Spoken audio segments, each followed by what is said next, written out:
Carrie. What's up, Earthrockers? Today we're here to talk about Carrie Fernandez, the second playable character in Castlevania 64. And I actually can't say and can't really get into anything yet, because in a second a guy is going to start talking. He's going to tell you basically what the game is all about. Where is he? Where is he? There he is. In the mid-19th century, the province of Wallachia. In this time of peace and plenty, no one foresees the return of ancient horrors.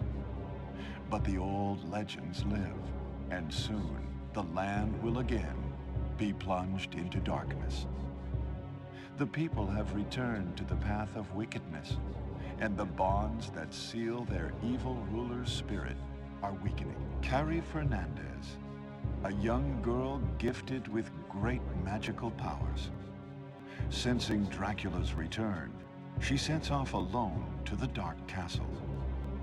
Now she must wield her inherited power in the fight against evil. Alright, so my best friend, the narrator, has already given you guys some of the information about young Miss Fernandez.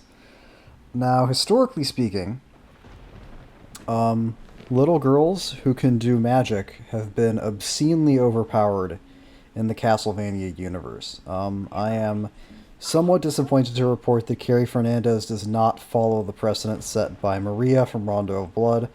She is, I would say, not as good as Reinhardt in terms of the general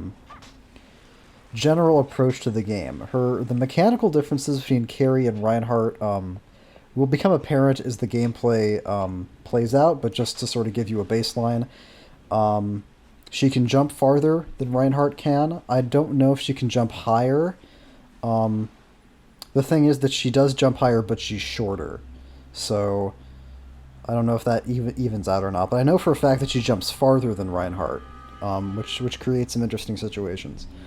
The trade-off is that her combat is more awkward, in my opinion. The way that Carrie's combat works, the way that Reinhardt's combat works is it's very simple. You press the B button on your N64 controller, and Reinhardt swings his whip at whatever the game decides you're going to swing your whip at, and then you either hit it or you don't hit it. With Carrie, her default attack is this magic projectile that she charges up in her hand, and you charge it up by holding down the B button. Now, at first glance, this thing seems extremely powerful, because you'll notice that it's homing in on things, and it's also ricocheting between enemies. It's not like it hits one enemy and then it does all of its damage to that enemy and that's it. No, if it hits an enemy and just kind of finishes it off, it'll keep ricocheting to transfer the rest of its damage to other enemies. So it's very efficient. You will never waste the damage of one of Carrie's projectiles if there are multiple enemies present. That being said, the problem really has more to do with the mechanics of utilizing it. It's a little bit annoying to have to constantly be like keeping the button held down and then like charging and uncharging. And this fucking guy. I'm surprised that I guess I was in the way. I think I was trying not to be in the way, but I got in the way anyway. What are the other limitations of Carrie's projectiles? There are a couple of combat situations in Castlevania 64 that Carrie is really, really bad at. And the problem is that those sections are some of the few sections in the game that can actually be dangerous. For the most part, combat in Castlevania 64 is irrelevant, in the sense that the combat is not challenging enough that it's going to be like a make or break thing. Like, you're never going to die to the combat in Castlevania 64, basically. There's like one or two very slight exceptions. And Carrie, there's some quirks with Carrie's default attack that that caused a few of these sections in particular to be really problematic. And you'll see them when we get to them, and I'll explain kind of like what's happening when we get there. But for now, just know that she is definitely not she's not the Maria of this game. She's not just like better in every way. She can't double jump. I was kind of wondering if she would, because this game has such an emphasis on platforming, but they must have figured that giving her that capability was, I don't know, maybe too much. I don't know what the thought process was exactly, but the end result is that the trade-off between Carrie and Reinhardt is essentially she can jump farther, and as a consequence of her farther jump, she can move faster, but her combat is more clunky, I guess I would say. And that's kind of Carrie in a nutshell. Fun fact about the last name Fernandez, which I've talked about in other videos, but I'll bring it up again here. So technically speaking, so all the way back in Castlevania 3 Dracula's Curse, right? They introduced a character called Sypha, one of the three playable companions in Dracula's Curse. Companions, spirits, I always call them companions. Sypha, the Japanese informed us that Sypha's name was Sypha. I can't do the pronunciation properly, but essentially, what they were trying to say in Dracula's Curse was they were trying to say that this character was named Cypher Fernandez. Due to the limitations of the Japanese language, this came out somewhat stilted, and Cypher became Sypha, which is understandable in and of itself, because naming someone Cypher is like, that's not a name. No one is named Cypher. Cypher is a noun. It's not like a name. But Fernandez became Velnumdes.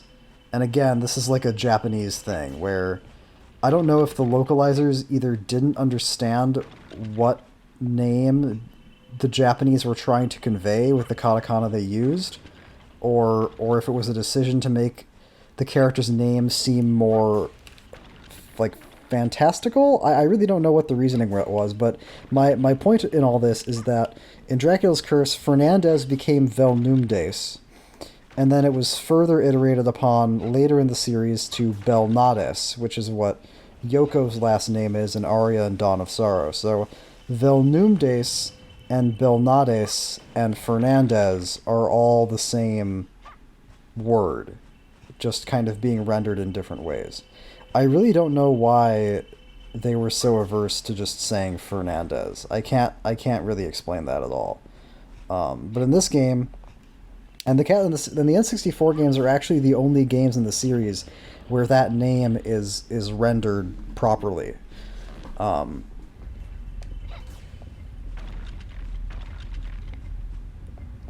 I don't know why this was the only one that did it. I also don't really know. Well, here's what I do know. I do know that as I said in my previous Castlevania 64 videos. Oh, yep, there it is. Can you hear that? Okay, he's gone. Somebody was blasting some fucking bass. I actually felt that coming from the street. Anyway, as I said in my previous Castlevania 64 videos, this game is unfinished, essentially. The devs, Keikek, Konami Computer Entertainment, Kobe, had it in their heads that they wanted to have 4 playable characters in Castlevania 64. They would ultimately achieve the 4 playable characters goal with Legacy of Darkness, but that's further down the road. In the development process of Castlevania 64, 2 of the playable characters were cut, and they kept in Reinhardt and Carrie. Having played Legacy of Darkness, I don't think they necessarily made the right... Well, they made the right choice in the sense that Carrie is the most distinct from Reinhardt in terms of her design, visually, and also just in how she plays. So if you wanted to have the widest variety between playable characters, which is a logical goal to have, then it would make sense to just do Reinhardt and Carrie. But Carrie is not really super fun to play. And it all just kind of comes down to the mechanical fact of you have to keep the B button held down like all the time. There's also a problem, which is that the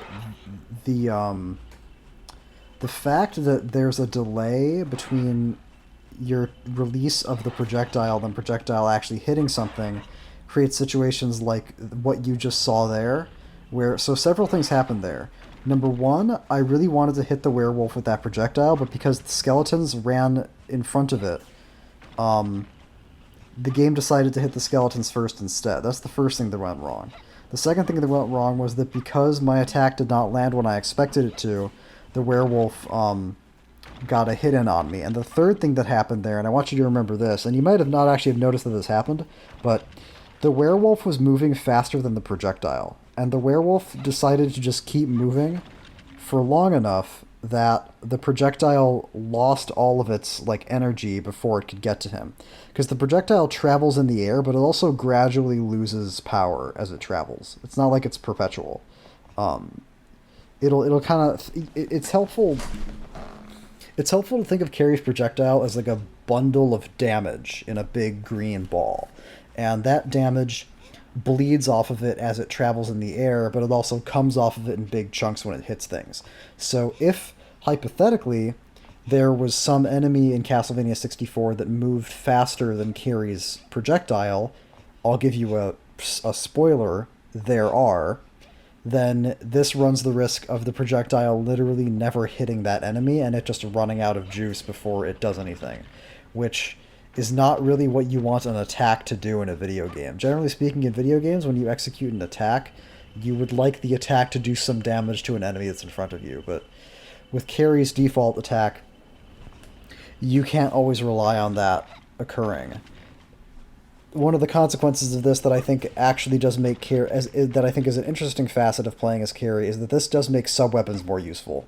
With Reinhardt, sub-weapons are useful in their ability to extend his range of influence, because the whip has a pretty long range in Castlevania 64, I would say, but obviously things like the knife or the axe or the cross have a longer range, and there are plenty of situations in which that's useful. With Carrie, the issue is not range. The range on her projectile is perfectly fine. The issue is in the immediacy of the damage that you're dealing. And you might think, or at least, well, I'll tell you what I thought. What I hoped, once I realized that this was the case, that there was a niche for sub-weapons to fill, I was kind of interested to see if this would make the holy water good. Because the holy water in Castlevania 64, in the Reinhardt paradigm, is useless, because the point of a sub-weapon is to cover a range that you don't already have covered. But the holy water hits basically the same range as Reinhardt's whip, if not less, and so therefore is useless. With Carrie, I was wondering if there was going to be a situation where the orb would cover all like long range attacking options, and then if I had to deal with enemies getting up close to me, I could use the holy water. That ultimately turned out not to be how things went. And the reason for that is because the holy water... The thing is that enemies that get up in your face never stay in front of you for very long. It's not like they get up close to you and then they're in front of you and then they stop. No, they always keep moving. Once they get close to you, they just fucking orbit around you. And the holy water in Castlevania 64 is designed to essentially do an initial burst of damage and then do a lot of residual damage to whatever stays in the fire patch. But the thing you're fighting is constantly moving. If something's like in your face, that means it's constantly moving, which means that it might not even get hit by the initial blast from the holy water, and it's definitely not going to take any substantial damage from the residual flames on the floor. So the holy water turned out to be a dud, and the correct solution for Carrie, as it was with Reinhardt, was the cross. Because the cross is immediate. Well, it's not immediate. There's a little bit of a wind-up, but it's fast, it's reliable, it'll hit things multiple times, and it'll hit multiple things. It's basically a slightly better version of Carrie's default attack, but with a heart cost, or rather with a gem cost. On an unrelated tangent, I have absolutely no earthly idea why they replaced hearts with gems in Castlevania 64. I have a feeling that it may have been some kind of bizarre effort to differentiate the games from the rest of Castlevania, because I believe that even at the time that these games were in development, it was decided that these would take place in their own timeline. And I'm guessing this has to do with the fact that it was the Kobe division making it instead of the Tokyo division of Konami, or I think it was the Tokyo division that made most of the most of the prior Castlevania games. But I'm guessing this is the same reason why Reinhard Schneider is not Reinhard Belmont. So I have a feeling there maybe were some stipulations like no Belmonts, no hearts. What happened there, by the way, was I was really, really hoping that the bat would fly. The game would target the bat when it flew down instead of only targeting it after it hit me. Unfortunately, that's not how it went.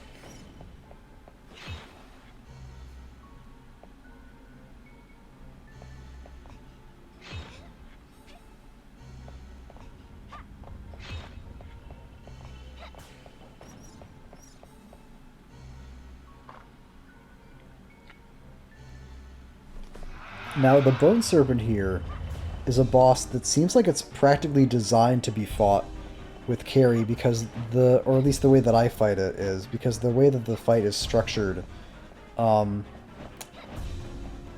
is that you peek out to attack and then you have these periods of downtime. And it's like during the periods of downtime when you can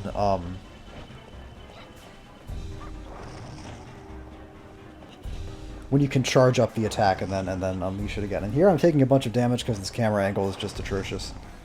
I would love, you know what I'd really love to see with like these boss fights in Castlevania 64, and I actually would have liked to see this in Legacy of Darkness too. Symphony of the Night had a fun feature where you could go to the merchant in Symphony of the Night and pay a certain quantity of in-game money to see demonstrations for the boss fights. Like you'd watch like little demo videos for like this is how you beat this particular boss. And the demo videos were always like, I think it would be like a player character with like really like weak armor and weapons. Basically to prove that these fights were all doable like without taking a hit and that it wasn't like a gear dependent thing. I'd really love to see that demo for fucking Galamoth if such a thing exists. Anyway, my point is that I would like to see that for Castlevania 64 only because I would love to see how the devs thought you were supposed to fight that thing at that camera angle. It would be very gratifying to watch like somebody who worked on the game try to fight the boss at that angle where you can't see what the fuck you're doing and you can't tell how far away from anything you are and you can't see when or where or why the fire like is gonna go through or curve around the fucking big stone wall. Very, very strange. But again, the thing about Castlevania 64 is that none of its bad combat is I would say it's frustrating, but it doesn't exactly make me really angry because, like I said, it never kills you. It's just more of an annoyance. The thing that kills you in Castlevania 64 is the platforming. And Carrie has... Jesus Christ. Okay, that was a really aggressive way to take that path, and I think I know why I'm doing it, and this is a good opportunity to explain something. So just like with Reinhardt, what I did in my last video, I'm trying to play the first part of the game kind of fast because there's a particular timing that I'm going for. I want to get to a room in the next level between 3 a.m. and 6 a.m., which means doing everything prior to that point in that level with a certain amount of speed. And looking at the clock right now, it's going to come up on midnight soon, so I'm actually cutting it kind of close. Or at least, well, closer than I'd like. Actually, you know what? Now that I'm thinking about it, what's between me and the villa? No, this is fine. I think I'm basically on schedule. Part of figuring out a route that would allow for me to get to that room at that specific time was trying to push myself to go faster through the second castle wall tower. And the reason I say the second castle wall tower in particular is because the first castle wall tower doesn't has platforming challenges that are much less complex and much less dangerous than the second. Like when I was mapping out in my head danger areas in Castlevania 64, The second castle wall tower was one that really came into mind. Oh shit, it's Dracula. Presumably.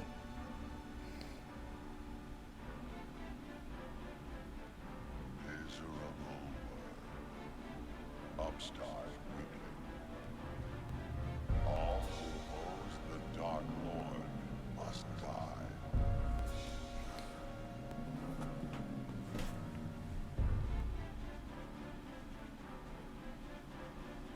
Come, meet your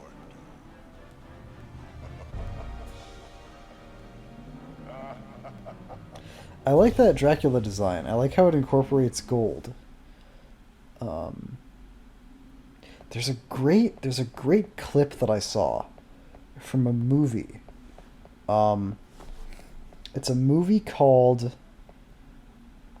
I really should know this. I think it's like Shadow of the Vampire. I know what the premise of the movie is. The premise of the movie is it's a movie that's a fictionalized retelling of the shooting of the. Oh, actually, I got to stop talking about this for a second because I got to talk about the Cerberuses in the villa. I'll get back to that in a moment. So this is like the first big problem area that Carrie's combat presents because, and let me just watch what happens and see if the problem will sort of speak for itself and become apparent, or I want to see how much I'm going to have to explain. So, okay, first Cerberus appears. Yep, now it's already happening. So as you can see, this is a perfect example of exactly what I was talking about before, which is that the Cerberus has a certain something in its programming that makes it run away from what it thinks is a source of damage. And the way that that plays out with Carrie's projectile, because it's so slow, is that if you shoot a fully charged Carrie magic projectile at one of these Cerberuses, then it just runs in a circle until the projectile runs out. And what that basically means is that I need to have a certain number of jewels saved up and ready to go for this part of the game, because I can really only fight them with sub-weapons. And the cross is really the only sub-weapon, or is the best sub-weapon that works, because it can sometimes hit both of them. Not all the time, as you probably saw back there. Sometimes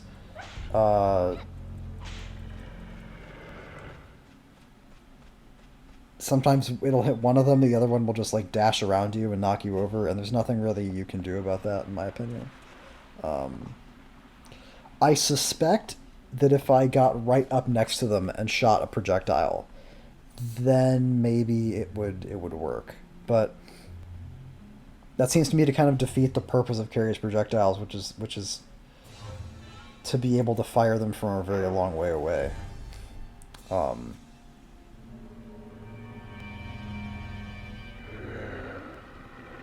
let's see what happens with the vampire.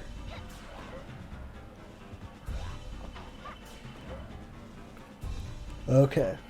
Yeah, this confirms basically exactly what I was talking about, because this guy here, you fight him multiple times. You fight him twice in the main level, and then you fight him at the end of the level as a boss. And as a boss, he has more health, and also has a couple of different attacks. But something that he does a similar thing to what the Cerberuses or Cerberi do, which is that when he thinks he's about to take a hit, he will like dash out of the way, and it results in kind of a similar thing happening in the boss fight. I'm pretty sure.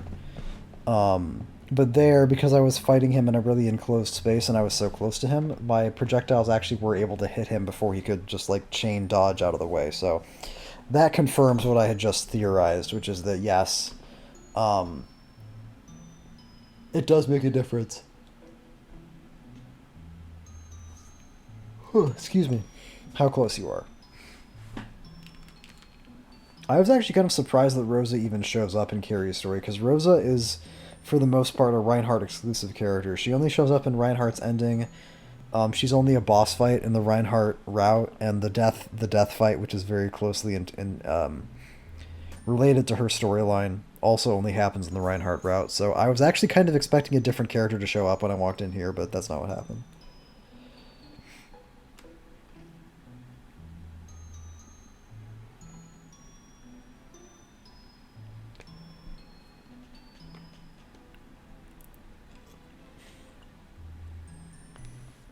course she's a vampire. Look at her. Look at that gray fucking skin.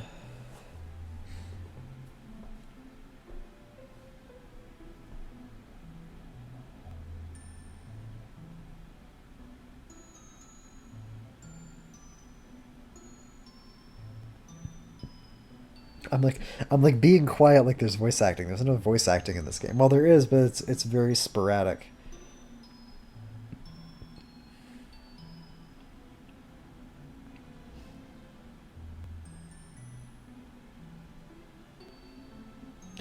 I was kind of hoping when they mentioned archives that you would go to the archives to like learn, like dig through archives and learn about things, but instead it's just sort of a room you get into to get another thing to get into a different room.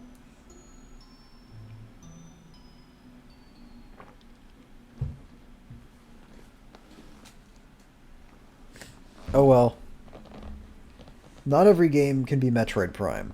You just have oodles and oodles of really complicated, really well written lore sitting around. So speaking of things that are well written, um, that clip from the movie that I was talking about, Shadow of the Vampire. It's a fictional retelling of the shooting of the 1922, I think it's 22, silent film Nosferatu, which, if you guys haven't seen it, well, I mean, you probably haven't seen it because I think it's pretty long. I actually have watched Nosferatu, but it's been a very long time. Um, so I don't remember how long it is exactly, and I think I'm gonna end up talking over one of my favorite cutscenes in the game if I keep going. But I also kind of want to get this point out of the way before I forget about it. So I will just say about this cutscene that I really like the way that Carrie is written. Because Carrie, I think, is supposed to be like 12 or something, but she does not talk like a 12-year-old girl. Which is interesting. I compared her to Maria earlier in terms of like comparing their prowess in the gameplay department. Um, they're very different there, and they're also very different in personality too. Maria in Rondo of Blood is basically like a Maho shoujo protagonist who gets airdropped into a gothic horror action setting. And basically what I mean by that is that Maria in Rondo of Blood is a character who like the rules of the game just don't apply to her. Like she has air control, she can double jump, she can attack while moving, which is insane. Especially in a game like that. But her personality is basically like this very driven, um, oblivious. Like I am in the pursuit of justice, um, and I don't really get what's going on, but I understand that Dracula is a bad guy, and we all have to stop him. And I'm going to stop him with the help of my animal friends. Carrie is kind of like that. She's also very single-mindedly focused on defeating Dracula, just like every playable character in Castlevania, but um, the way that she expresses herself is a little bit more erudite and reserved, and suggests that she actually kind of understands what's going on and what's at stake, and has feelings about that. Shadow of the Vampire. Speaking of the vampire, he's back again. So, Shadow of the Vampire, movie about a fictionalized retelling of the filming of the 1922 silent film Nosferatu, which Nosferatu was a movie that was a film adaptation of Dracula, the Bram Stoker novel, but if my memory serves, the studio that was making the movie couldn't get the rights to the novel from Bram Stoker's widow. So they just decided to do a movie adaptation of Dracula, but they just changed all the names. And I guess this is the kind of thing you could get away with back in like 1922. In the movie Shadow of the Vampire, the idea is that a real life vampire is hired to play the part of the vampire in Nosferatu. And I think the concept for this movie came from the fact that the guy who plays Nosferatu in the film in real life is like really fucking weird looking, or at least the makeup effects or whatever they did. He looks creepy as fuck. Which is part of why that movie still works, even though it's from 1922. And I have to talk about something that just happened there. I did not want to pick up that axe. I wanted to hold on to the cross. Now, accidentally picking up the wrong subweapon is not as bad in this game as it is in Legacy of Darkness, but it is still, for reasons that I'll get into at a later date. But it is still a problem, and I'm fairly sure what happened there was the axe was completely hidden behind a red jewel, and I literally didn't know it was there. So when I walked over to hit the interact button to pick up the jewel, the game just knew that I was standing next to the jewel and the axe, and it made me pick up the axe. And an extremely simple remedy to this problem would have just been to let the player pick up gems and money on the floor by walking over them, and then save the interact button for actually picking up subweapons. And it just seems like the most common sense thing in the world to me, because you never don't want money and you never don't want jewels. So why do you have to push a button to pick them up? A subweapon drop is something that you may or may not want, right? Because you might have a subweapon already that you want for a specific situation. So it's very weird that subweapons have the same like pickup rules as non-subweapons. And I thought maybe that was like a time limitation or like a technical limitation, like they didn't know how to do that. But in Legacy of Darkness it's the same way, and I have a hard time believing they couldn't figure out how to make you pick up something by running into it. Isn't that like, I feel like that's an extremely basic video game thing. So that's a pretty mystifying decision.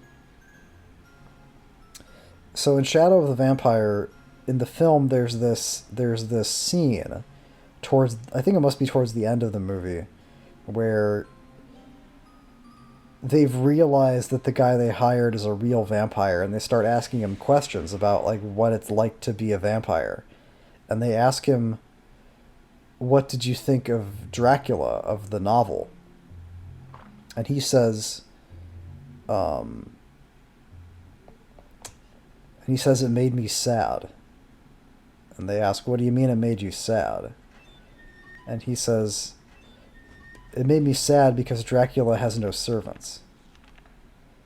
Because this man comes to visit him in his ancestral home, and now Dracula has to try to convince this man that he's alive like he is. So he has to do all these things that he probably never actually had to do in his life as a successful nobleman. Like he has to set a table and make a bed and pretend to eat food and drink water and all these things, and he must constantly be reminded of how low he's fallen and all the things that he lost. That's like one of the best scenes I've ever seen, and it makes me feel very bad for only having watched that one clip and not watching the whole movie. So the whole movie is that good, then it's definitely worth watching. I always like perspectives being explored in that way. I don't mean like things like oh, what if the bad guy was the good guy, or oh, the bad guy is just misunderstood. That's like a simplified version of what I'm talking about and kind of a bad version of what I'm talking. I just mean like getting a glimpse into a totally different perspective. Somebody who's a writer who is obviously a human trying to create a non-human or inhuman viewpoint. So speaking of inhumanity, we're here now in the hedge maze, which is the worst part of the entire game on a first playthrough. Not on subsequent playthroughs. On subsequent playthroughs, it's pretty straightforward because you know where to go, but trying to figure out where to go in the maze on a first playthrough is really hard because this little shit dressed up in purple will fuck with you. He'll do stuff like run to right there. He'll run to the left, but you're supposed to run to the right because what he's running into back there is a dead end for you, but not for him. That's really unfortunate. I kind of don't know what I could have done there to prevent that. Usually, what I try to do there is, as soon as I see that the Frankenstein with a chainsaw is there, I jump. But there, he kind of caught me with the tail end of his swing, and like I don't know. I feel like I was supposed to jump there. I don't really know what else I could have done. I guess I could have slid, because Carrie can slide pretty well, but I'm used to jumping. Oh, this was so fucking dumb. Yeah, the camera got caught up on a corner, and I almost fucking died because of it. Which is like fucking ridiculous. Like that should literally never happen. And I don't even know why that happened. I don't even know what I did to make it get stuck there.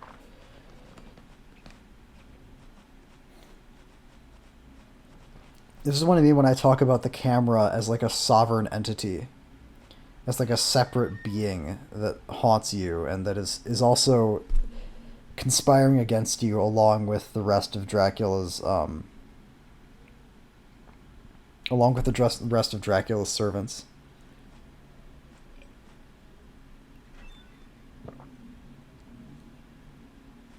Because that damage I took there, that was a 3-person effort. That was one of the dogs to pin me down, the camera to blind me, and then Frankenstein with the chainsaw to do a bunch of damage to me. And on the subject of damage, I don't actually know if Carrie takes more damage than Reinhardt does.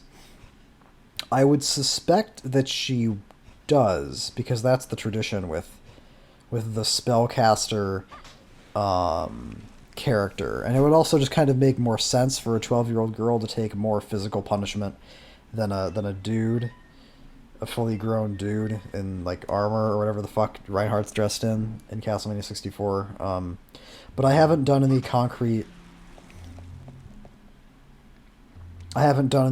tests on that. And anyway, Castlevania 64's health system is now no longer numerical in any visible way. Obviously it must be numerical, but it's not like I don't know how many health points I have right now. I don't know how much damage in numbers is being done by the things that are attacking me. And I think this would be the first game to feature that, because every game prior to this was or maybe the only game to feature this in general. Well, no, Rondo had a health bar. But with Rondo, you could kind of tell enemies tended to do like I want to say Rondo was like 4 hits to die, but Rondo also had variable damage. Not all attacks did the same amount of damage to you, I want to say. Anyway, my point is that generally speaking, I prefer a number to be attached to my health and to how much damage I'm taking, so that way I understand what risks I can and cannot take, and it makes it easier to like prioritize targets and also know when I have to eat meat and when I don't have to eat meat. So I wish there wasn't a health bar, or I wish it was a health bar with some kind of statistical component. That would have been very nice, but it's really not a deal breaker, only because, as I've said already in this commentary, combat in Castlevania 64 is essentially an afterthought. It doesn't really matter. Well, I mean, it matters, but I'm saying it's not a hazard. You're not going to die to combat in Castlevania 64.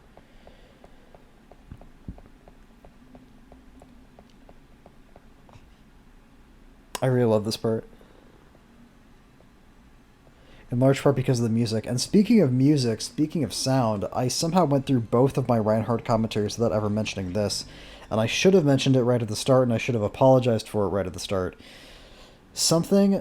An unfortunate reality of the footage that I collected from this game, and this is true of every piece of footage I snagged, there's a weird occasional audio glitch where there's like this crackling sound.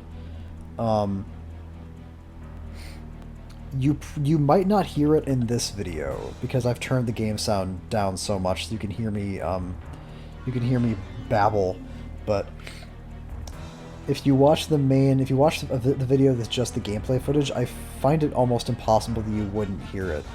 And I don't know what that is. I've heard that it has something to do with like VSync, or with games trying to reach a frame rate that's higher than what they can actually achieve. But oh yeah, he's doing the thing. Yeah, the vampire does an even funnier version of what Cerberus does, where he just like chain dodges the projectile if you try to hit him with it, which is why it was so important for me to get to have the cross and why I was pissed off that I got the axe. But ultimately, the axe ended up working just as well for that. And in the end, he cornered himself and actually got hit by the green ball. So,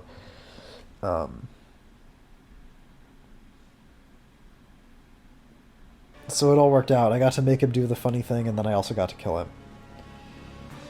What was I talking about a second ago? Completely fucking lost my train of thought.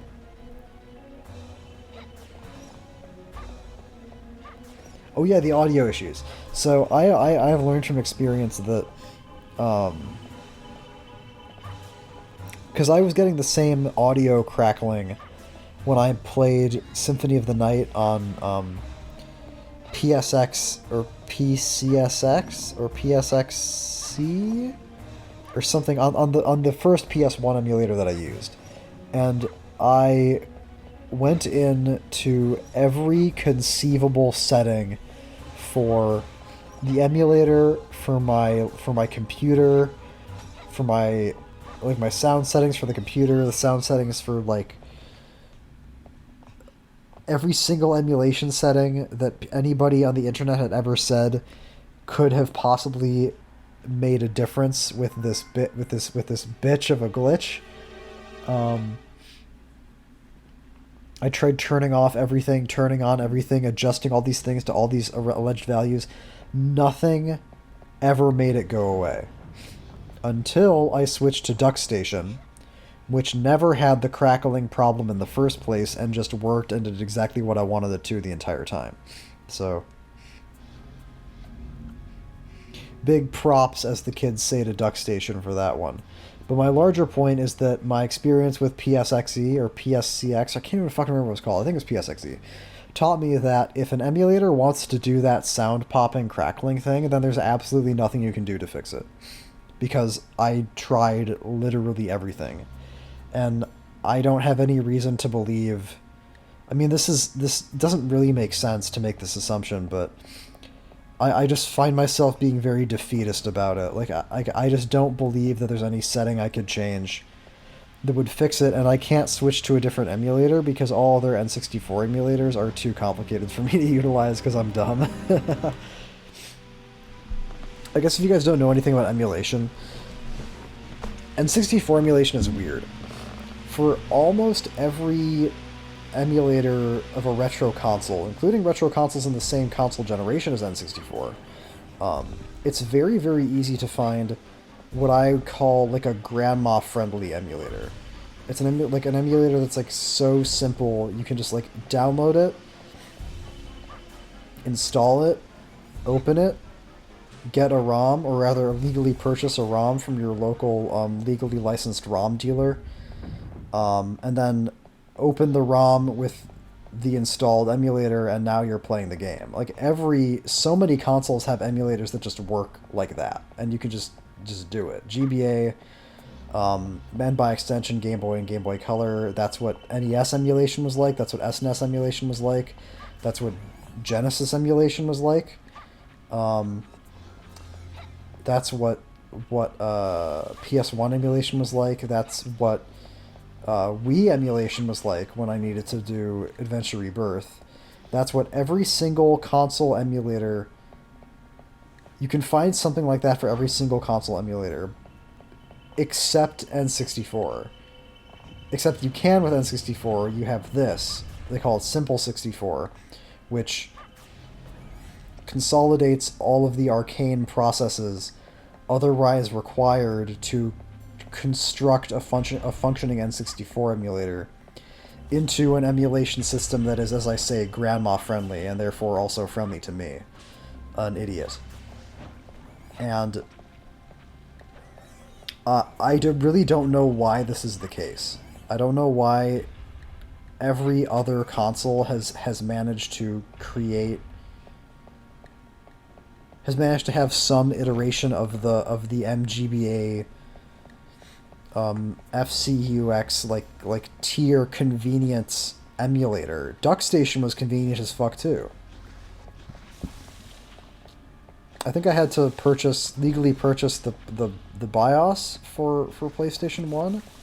But other than that, like, it was just fucking easy. It just fucking worked. And I don't get why, even when I needed to play Symphony of the Night on the Saturn, I did have to download a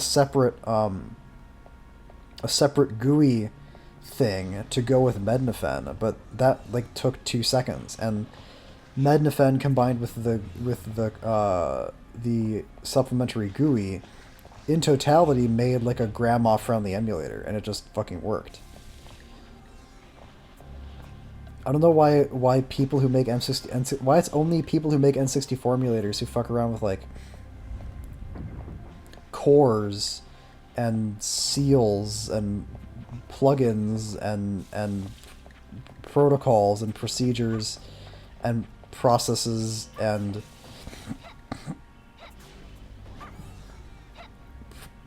regression and prognostication and prostitution. I don't know why it has to be so complicated for this console and only this console.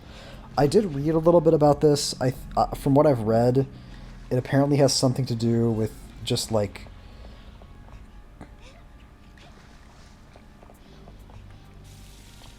a couple of different... That was so fucking close. A couple of different emulators running in different ways. So like if you want... So you have to pick like one of them, but then none of them just like do what MGBA does and just fucking works. I mean, I don't know. For all I know, there's a perfectly valid hardware replication issue that is unique to N64. It's entirely possible, but it was also my understanding that Saturn emulation was a total pain in the ass for many, many, many years. Kind of only recently made viable and like I say, grandma friendly. So I don't get why it was easier for me to play a Saturn game than it would be for me to play this on any N64 emulator other than Simple 64. At least that's what I was led to believe. That's what my research indicated. So it's possible that there was a better option that was equally user-friendly that I just never noticed. But I don't know. I feel like I looked pretty hard.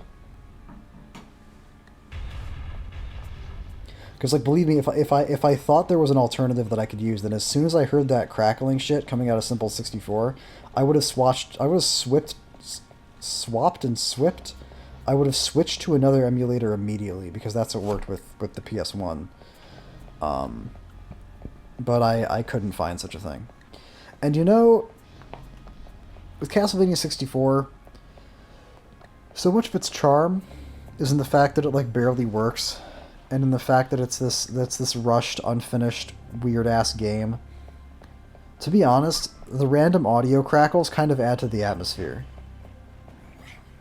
This may be the dumbest point I've ever made in defense of an artistic... in defense of a piece of art, but I'm just going to go ahead and make it. I haven't even talked about the Sun cards yet, because I haven't had to use them yet. So, in Castlevania 64, there's a day-night cycle. This is relevant in two ways. One way is that sometimes you come across doors that can only be opened during the day or only be opened during the night. That was a daytime door. The second consequence is that during nighttime, most enemies, or maybe all enemies, have increased health, which can be a real problem for things like the vampires. Because the vampires, I feel like, get a lot more health during the nighttime. I like this chick's character design. I like the way she looks.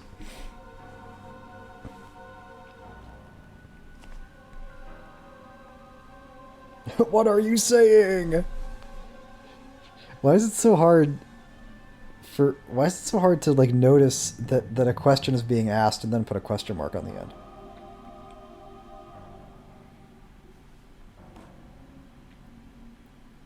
Wouldn't helping Dracula land you in hell?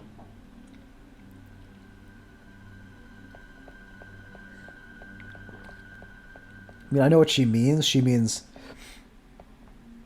help us or we will kill you, but if you die heroically refusing to serve Dracula, then I feel like that would get you a one-way ticket to heaven, wouldn't it? Wouldn't that be like martyrdom? I don't know.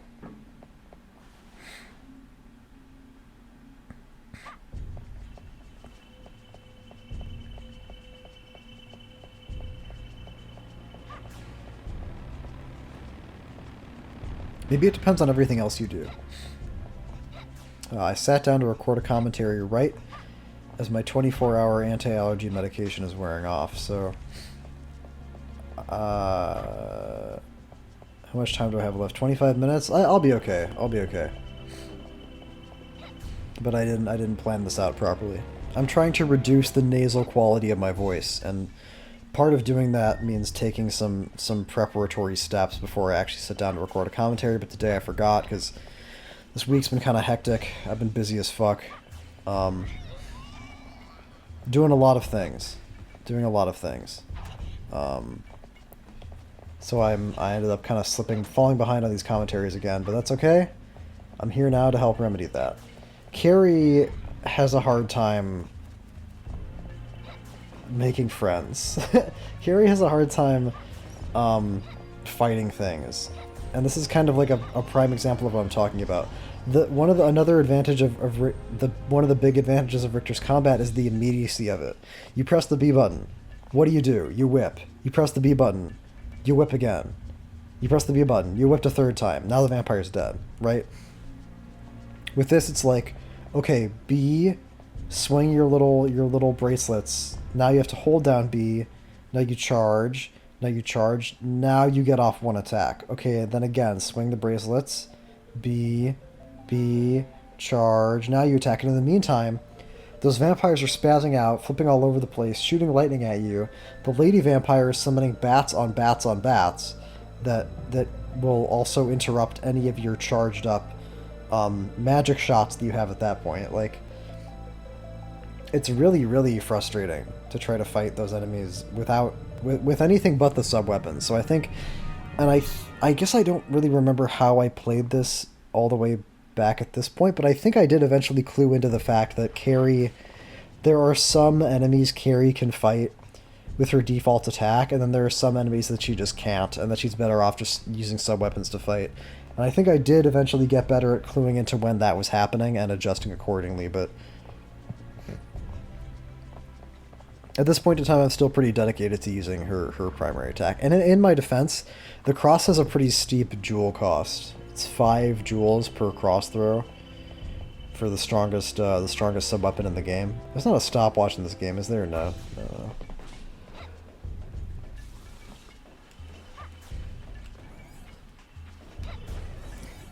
This game is so, like, rickety and odd. I feel like a time stop mechanic would just make it self-destruct if you tried to use it. I feel like if you had the ability to stop time in this game, I feel like you'd probably just be able to break the game somehow. I don't think the game could handle it. That's another interesting thing that happened back there, which was that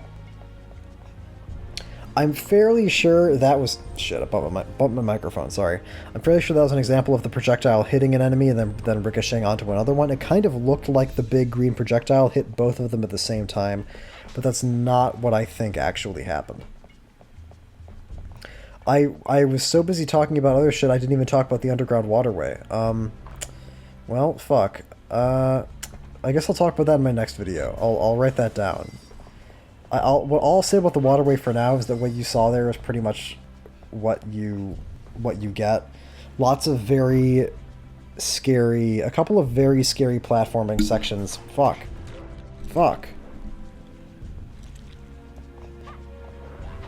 Sorry, I'm trying to like reach over and tap the screen to stop it from blacking out, but I hit my microphone like 3 times in the process.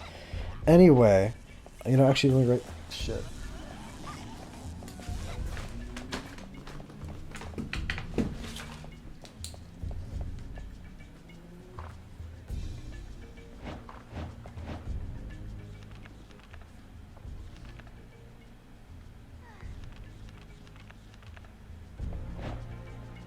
Sorry, I was writing down when roughly I bumped my microphone, because I keep on getting this habit of, like, I'll bump my microphone during a recording, and then on the recording I'll say, gosh, I gotta make sure I edit that out, and then I'll totally forget to edit that out, and it's just left in. So I'm gonna, now whenever I bump my microphone, I write down what had happened or when it happened, so that way I can go back and get rid of it utilizing the proper tools. Anyway, what was I talking about?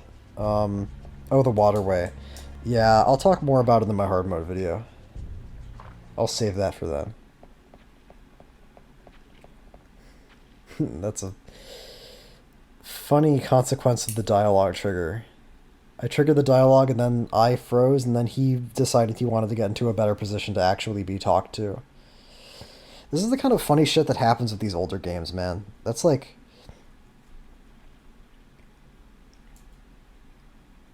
Older for me.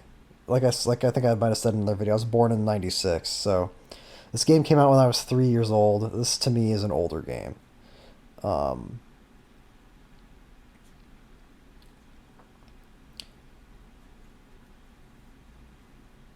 When new games glitch,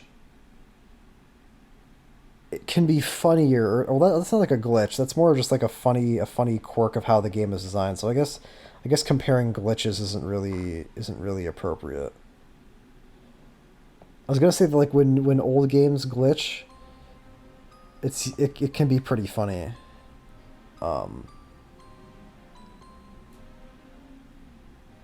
With new game, well, new game glitch, glitches with new games can also be funny. It depends on what it is. Not a very cutting or cogent or insightful point I made there. Dude, I fucking hate creepy little kids, and I don't mean I hate them like I'm scared of them. I hate them like they just fucking make me roll my eyes every time I see them. It's such a fucking boring, played out horror trope. It's made a little bit. It's mitigated somewhat here by the fact that it's happening around Carrie, because Carrie is also a weird character where she's 12, but she talks like she's 40. So the fact that like she's not a normal kid either, I think makes this better. And also she and Malice have the same hairstyle. I just wanted to point that out. I'm not sure. I feel like it's not the same literal hair. Well, maybe it is. It looks really similar. I think they might have exactly the same hair.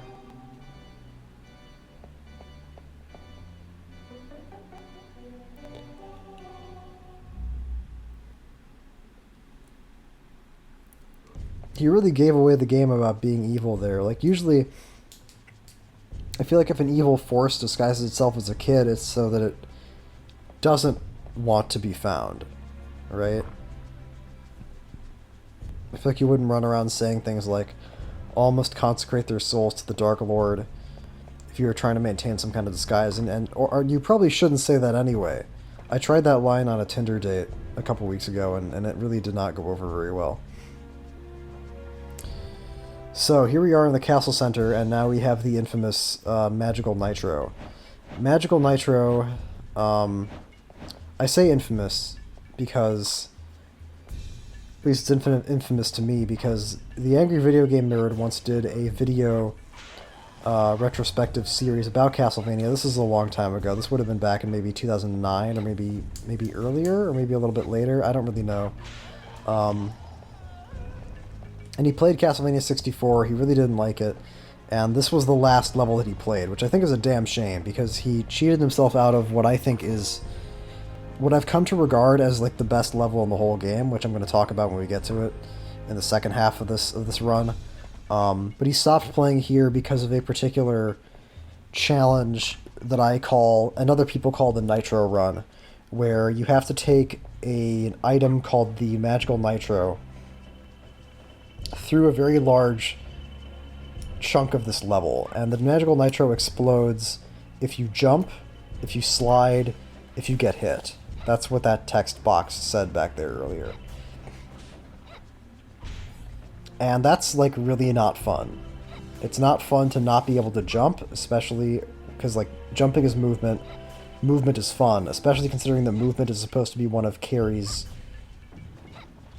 stronger suits, because she is ultimately more nimble than Reinhardt, and the fact that she can attack from anywhere also naturally opens up a lot more movement options in terms of where she can be while she safely attacks. So Carrie is a very much a movement character, which is why it's especially annoying to have to do the Nitro Run with her. But we're not doing that just yet. You need 2 ingredients to blow up a wall: Nitro and Mandragora. Got the Mandragora, taking it to the place. Or I'm gonna go get the Mandragora and put it in the places where I need it to be, and then we'll start dealing with the last big Nitro run to blow out the wall.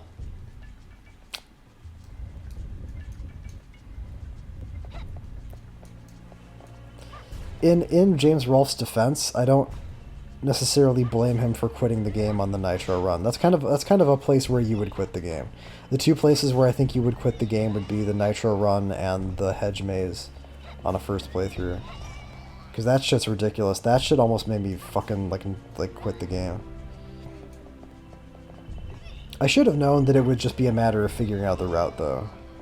Like, success, if all you're doing is going through the same rooms over and over again, when like success or failure is just a matter of picking the right path, and you have access to, you can save your game and then reload it. I'm not just talking about save states, I'm talking about literally just saving your game normally. So you have infinite attempts to discover the correct path, and so finding the right route is inevitable. I just didn't really like the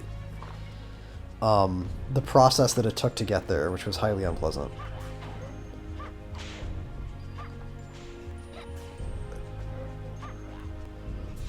If it was even James playing those games, I've heard it said consistently that Mike Matei was actually the one who collected a lot of footage for AVGN.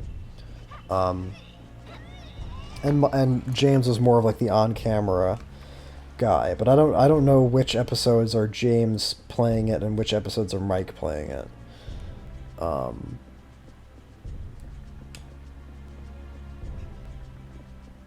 That would be interesting to know.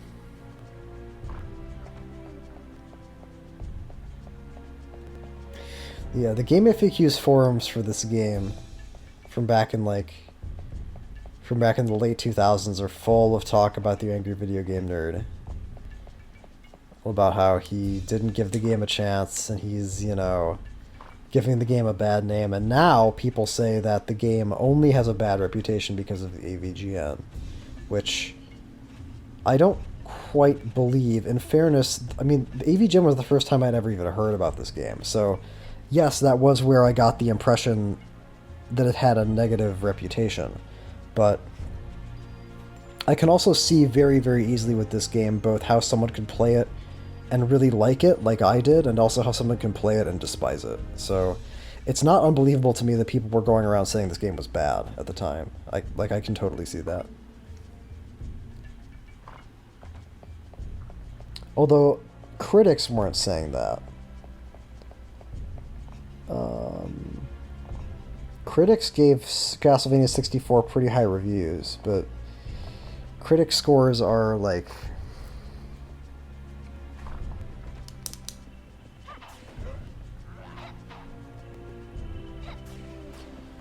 are not always necessarily representative of what the general opinion of a game is among people who are not critics, if that makes sense. Like a really strange argument that I see play out on the internet sometimes is like Zoomers who were born after the year 2000, or rather, well, let me make a finer point. Zoomers who were born after the Phantom Menace was released, go online and claim that nobody ever hated the Phantom Menace until Red Letter Media, the Plinkett guys, made a video about it, which is probably one of the dumbest things I've ever seen anybody say on the internet.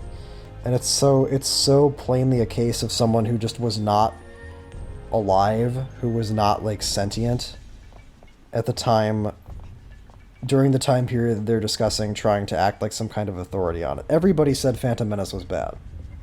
Everybody said that. Like, people didn't say it was like the worst movie ever made. Some people did, because people were really disappointed by it. But nobody said Phantom Menace is a masterpiece on par with the original trilogy. Nobody ever said that. Period. But these, like, stupid kids on the internet say, like, oh, Roger Ebert gave it 3 out of 4 stars. Roger Ebert's friends with George Lucas. They're both, like, Chicago guys. Like, what's he gonna say? Well, no, well, actually, well, or no, it was I think Lucas's wife is from Chicago. Anyway, my point is,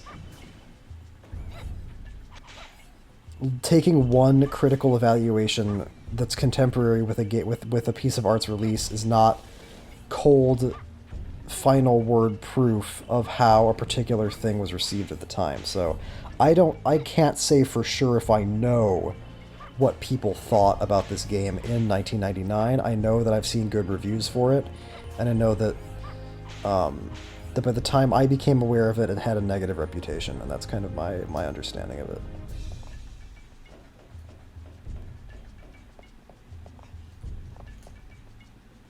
I don't know why it annoys me so much when people pretend to pretend to know shit that they talk about. It really bothers me. And that's actually a big reason why I decided to play these games in the way that I could. I don't think there's anything wrong, just to be totally clear, I don't think there's anything wrong with people who play games and like just review them and give their opinion on them in a more normal sense, like what game critics actually do, right? Playing video games is their job. They can only really play a game once. Sometimes they don't even do that. Obviously that's unacceptable, but it's, I'm not saying everybody, like, I'm not saying that, like, your opinion on a game doesn't matter unless you play it over and over again, like what I do, but it was important to me when I set out to do this that I came away from all the games with a really deep a deeper understanding of them than I would have gotten from just one playthrough. Part of that was just, like, a personal desire to, like, I like learning about things. I like having my opinions be backed up by some kind of extensive experience, or evidence isn't really the right word. I'll just say experience. And also because when I went back and like learned these games to like 1cc them or no death them, I've just found that process to be super rewarding. So, I think it was originally done in sort of a spirit of scholarly curiosity and analysis, if I may sound absolutely unbearably pretentious for a few seconds. But once I started actually doing it, my motivation changed into, this is something that I just find to be really fun to do, and I get gratification out of doing it, so that's what I'm going to do. And that did cause this little project of mine to take much longer than I anticipated, but that's okay. What matters is the final result.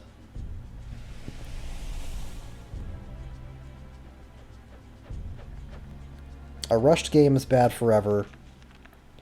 A not rushed game is eventually good, unless it never gets released. Then it's not really a game at all. It's just kind of an idea that somebody had in their minds.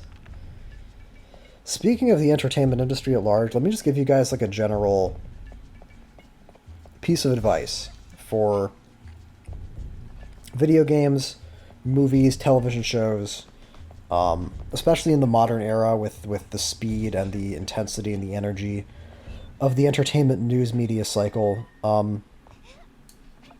Never believe that something exists until it's in front of you. That's my piece. That's my advice.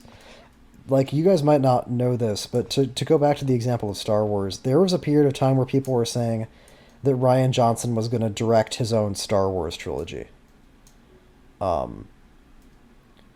This will obviously never happen, but there were people in the immediate aftermath of Last Jedi who were starting to spread rumors that this was going to happen.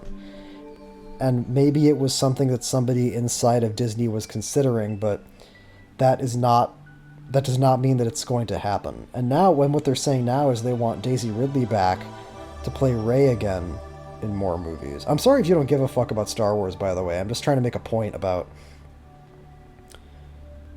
Basically, don't believe like bullshit you read on the internet, is what I'm the wisdom that I'm attempting to impart to you. If some new game is rumored to be announced, or it's been greenlit, or it's been fully funded, or it's being worked on, or it's in alpha, don't believe that it's ever actually going to exist until it does. I'm not telling you to be pessimistic. I'm just telling you that You have to be realistic about these things. You know, same with movies. Like, so many movies are rumored to exist. Somebody's rumored to be cast in this role that's rumored to be in this movie that's rumored to come out. Like, it's all bullshit.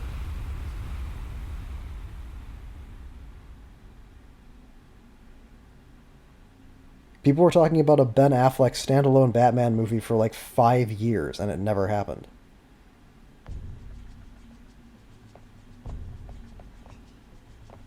Oh, look at that. You can see Out of Bounds. It's the ghost dimension. What can I see? I see a red thing? What is that? What is that? I couldn't tell what that was. I saw like floating platforms. That's interesting that I can see that far though, because this has like its own little loading screen. Interesting. Very interesting. I always think stuff like that's cool. I always love out of bounds in video games. I remember when I played World of Warcraft, I used to try to go like out of bounds into places you like weren't supposed to get to. Karazhan Crypts, if anybody knows what that is, that was like my fucking favorite place. And just all sorts of other stuff. I'm going off on a lot of tangents in this video, but that's okay, because the Castle Center is a very long level, and there's a lot that's going on here, and there's not too much that I have to say right now until the Nitro run actually starts happening. Most of what I would be talking about at this point would be repeating myself. I love those stained glass windows, by the way. I fucking love that shit. I think the stained glass knight enemy is a little bit goofy looking. The stained glass enemy in Chronicles was much more imposing. These guys are kind of silly looking, and they kind of like shuffle around like Gumby. And they die super fast. Although they're scarier in Legacy of Darkness. In Legacy of Darkness, they can actually kind of hit you. This is an interesting little idea here, too. The fact that the lizard men are like coming out of these containment pods. There's this cool thing that only Castlevania 64 really did, or it leaned into it more heavily than any of the other Castlevania games that I've played so far. Full disclosure, I have not played Lament of Innocence or Curse of Darkness yet, so these may have some of the elements that I'm about to talk about in more depth, but there's this kind of industrial component to Dracula's castle in Castlevania 64, which is going to become real strong in a little bit when we get to the first of the two Carrie exclusive levels, but for now it's just kind of being hinted at with like the architecture of the castle center and the metal, like I said, the incubation pods or whatever the fuck is like those lizard guys are being vat grown in or whatever. And obviously Castlevania has always had mechanical elements with like the clock tower, and you have a game like Bloodlines, of course, which has a whole factory level, but that's not really what I'm talking about. I'm talking about kind of like a mix of like the Gothic castle plus industrial, almost like a warehouse or something. Thing. With Bloodlines, there was a very there was like a castle level, there's like a mansion level, and there's like a factory level, and they're very delineated. And which makes sense because in Bloodlines those are like very like different locations. But here it's like I actually really like it because it's they remembered that the game is taking place in the 1800s. You know, time is on the march, and that's reflected in the way that Dracula's castle and the things that are happening in Dracula's castle are changing. I think that's really cool. And it's the kind of thing that I kind of wish had been leaned into more heavily. And if they were ever going to make a sequel to Castlevania, hey, how's this for an idea? Castlevania way in the future, and Dracula's castle manifests as a space station. Although at that point now you really are just making Metroid. Castlevania edition. What do you call that, huh? What do you call a Castlevania that's like Metroid? Or wait, no, what do you call a Metroid that's... Fuck, never mind. I was trying to make some dumb joke about the term Metroidvania, but I completely fell on my face and I embarrassed myself in front of tens of people. I can't believe I cleared that. Usually trying to jump over those is a guarantee that you get hit, and I think we're coming up to our break here. Yeah, this is the break. preparing myself for the nitro run, which is really more of a nitro walk, or a nitro stroll, or a nitro ordeal. Although actually, fun fact about this run. So, as with my previous Castlevania 64 runs, I did this in 2 parts with a save state right before the nitro run. This was a run where I actually only reloaded the save state once, but I did not. It was not the nitro run that killed me. It was something later on, which I'll point out when we get to it. The nitro run is not like... There's not really any difference between how it plays out on Carrie or how it plays out on Reinhardt. I almost said Jonathan. Jonathan's one of the 2 protagonists from Portrait of Ruin. I guess the fact that she's shorter means she can run underneath that spike ceiling thing a little bit quicker. This is a cool little room. There's a big meat up on the model Zeppelin up there, but it's not really worth going out of my way to get for the reasons that I've talked about before about healing items.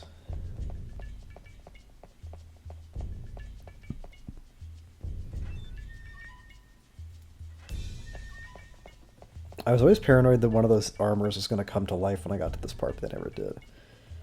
Okay, so... Oh, fucking lag. That's weird. Yes, the hard part of the Nitro run is when you reach those platforms there, because the camera has to, like, swing around, which changes your orientation and changes what direction the control stick is going to take you, so that's why I always try to slow down there. And you can see that there's another pathway leading from the middle of the room back there onto that, like going up to the wall.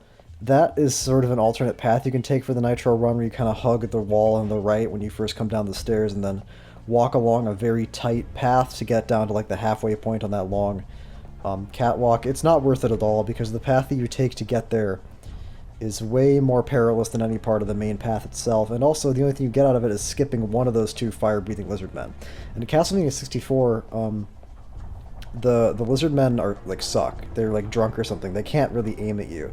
Like you'll notice that the lizard man, the second lizard man that I walked past there, shot a fireball at me, but he hit like the floor underneath me. Their aim is very bad. In Legacy of Darkness, they really made those guys dangerous.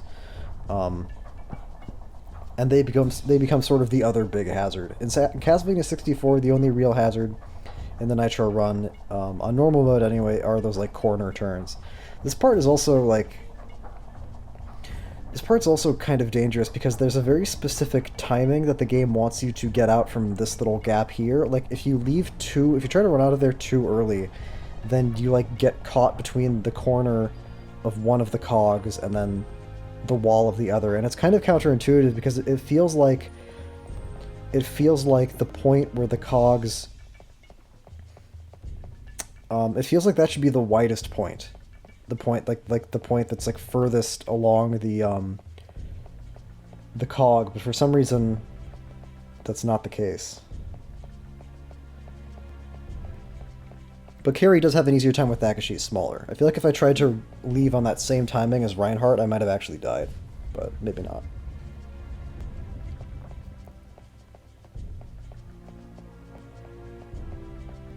Yeah, here they despawn the vampires so you don't have to fight them while you can't jump.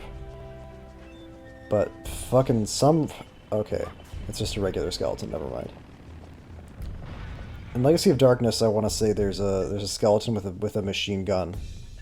A skeleton with a machine gun, a motorcycle skeleton with like a machine gun in the car attached next to it that you have to get past. But here it's just a skeleton. You can just actually fight it and then keep going.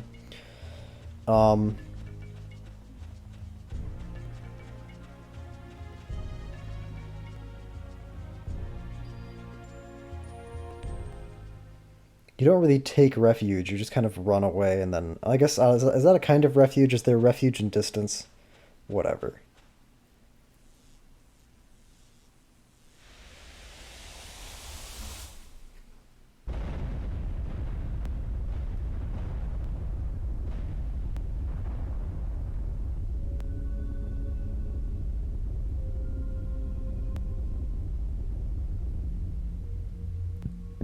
I like this puzzle a lot. I like the part of it where you go into the observatory.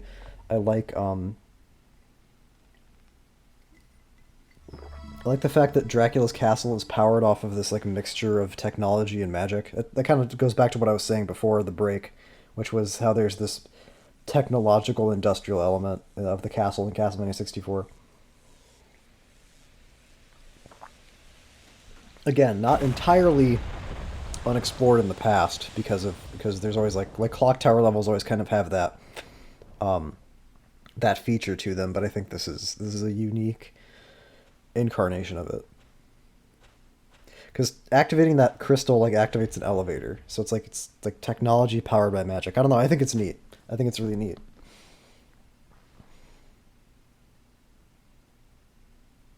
And now I have to fight this big mean motherfucker. This fight is, I would say, pretty much the same on Carrie as it is on Reinhardt.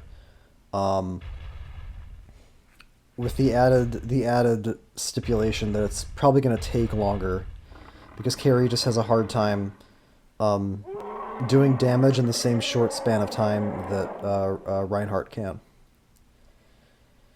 And you might be wondering, you might be thinking that like her projectile means that she'll be able to hit him from far away because the way that his pattern goes is he'll like do an attack, then he'll run around, then he'll like charge you, then he'll do a different attack, then he'll run around again. But much like with the Cerberuses or Cerberi back at the villa, if you try to shoot a projectile at this guy while he's far away from you, he'll just outrun it, like right there. So it's pretty much exactly the same as Reinhardt, where you just wait till he attacks, you hit him once, and then you rinse and repeat. She does actually have a slight advantage in dodging the charge attack. She has a slightly more generous window to do so because she jumps farther, but I never found dodging the charge attack to be very difficult. And yeah, I'm going to work in a few cross throws here, because unlike in Legacy of Darkness, I don't think there are any particular spots in Castlevania 64 where I need the cross in the later levels. So I can just use it here for extra damage, and it's kind of like no harm, no foul.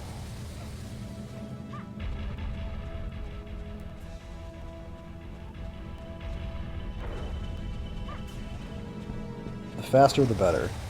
This is a surprisingly functional boss fight.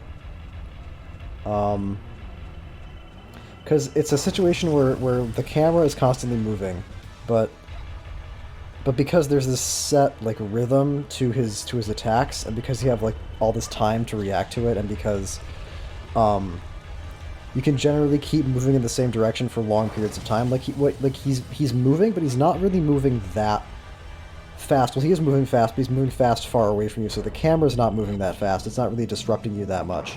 And then you have plenty of time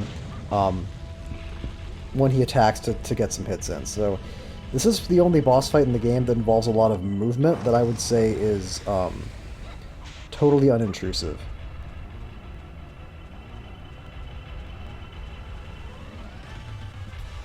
And I bring this up mostly because I'm thinking about the boss fight that comes right after this, which is an example of kind of the opposite of that.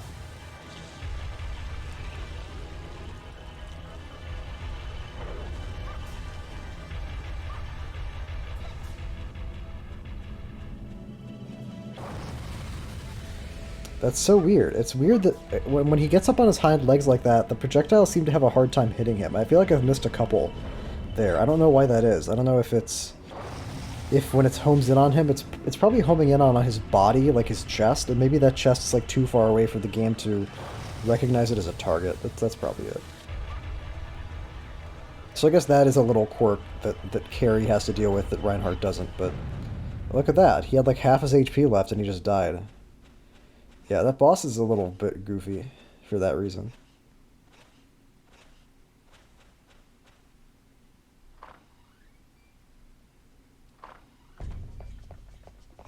I think it's because him dying must be dependent on him taking enough hits to the chest for him to die, but that's not really reflected in his health bar for some reason.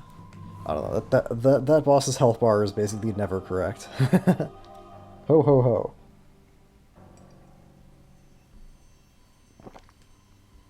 Have you considered you answer? Her face looks the same. Yeah, see, that's the kind of line that I mean when I say I like how Carrie is written in this game.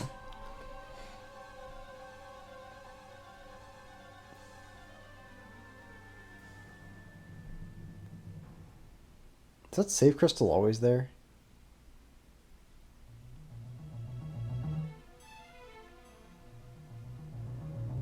Oh shit, it's some kind of evil lady. She's got shoulder pads. Look out.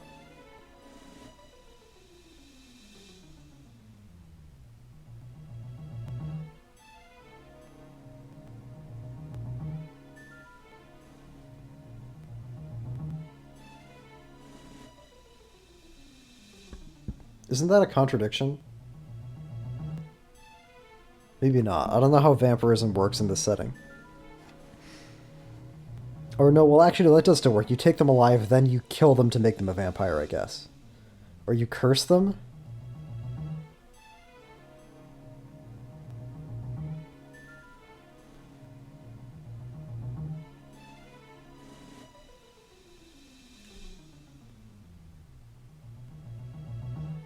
She did the laugh. She did the Japanese rich lady laugh thing. Okay, this fight is like a shit show and a half. So the problem with this fight is that Camilla here will shoot the blue projectiles, which follow you super fucking fast, and can only really be avoided if you continuously jump and you start off like really far away from her. So that's fine in and of itself, but then when she follows it up with this orange attack, that kind of becomes a problem because she'll shoot the orange balls and then she'll move afterwards, and as she's moving, the fact that she's moving like that fucks up your the direction you're moving with the control stick. So it ends up being very easy to accidentally run into the orange projectiles after she hits them, or after she casts them, or right there, where the fact that she moved after shooting the white projectiles, fucked with my like trajectory, the trajectory of my jump, and meant that I slowed down because suddenly the direction that I was holding the control stick wasn't carrying me directly away from her anymore. So they hit me when they really shouldn't have. So this boss is very, very frustrating to fight, and more than any other boss in the game, even Rosa, when you're on Reinhardt, she basically ends up feeling like a pure DPS race boss, which maybe was the intention. I think that the idea is that this is supposed to be like a mirror match, a doppelganger fight, I guess, where you're a Fernandez and you're fighting a different Fernandez, but in practice it ends up being very frustrating. There's actually a glitch you can do with this boss, which involves triggering her freeze spell over and over again, which is what she does when she like spins around and like summons like blue fog around her. But I don't remember exactly how that works or how you trigger it. It's not something you want to do. It like soft locks the game, I'm pretty sure. But that is there. I think a better strategy would be to avoid the white projectiles, then try to get close enough to her so that she uses the freeze spell instead of summoning the orange projectiles. But that's also just very hard to do because you have to keep jumping basically all the time to not get hit by the white projectiles, which limits where you can go. Because if you try to like change direction too abruptly, you just like run right into them. So I always felt like there was some trick to that fight that I didn't get. Like maybe the projectiles were destructible somehow. I really don't know. Oh, did I take a break here too? Maybe not. I'm not sure if I heard the music cut or not. That might have been like a bathroom break or something. I don't know what that was, but now we go on to the first of the two Carrie exclusive levels, the Tower of Science. Or as I like to call it, the Cube Factory. This is where all the cubes that make up all the other Castlevania levels in the series are constructed, and then delivered back in time to those games. The Tower of Science in Castlevania 64 has a couple of issues. Both of them, both the Legacy of Darkness and the C64 incarnations have issues. My issue with the Castlevania 64 Tower of Science has to do with these lightning nodes here. I just kind of have a hard time telling when it's safe to jump past them, like when they're done, when they're about to activate again, that kind of thing. What I usually end up doing is just waiting until they're if the lightning activates, I'll be jumping over it, which is why I end up like waiting here for a long time because that's kind of what it feels like I'm supposed to do. Maybe, I don't know. What's fun? This was one of those things where the first time I ever got to this level and I like didn't give a fuck and I was just jumping through it. I did it like perfectly, but then when I tried to slow down and actually figure out like timings and a strategy to do it, oh my god. Okay, well, I guess that's good enough. Then suddenly I encountered some problems, and this conveyor belt section is dangerous because you can actually fall between the conveyor belts and die. That's kind of the big hazard here.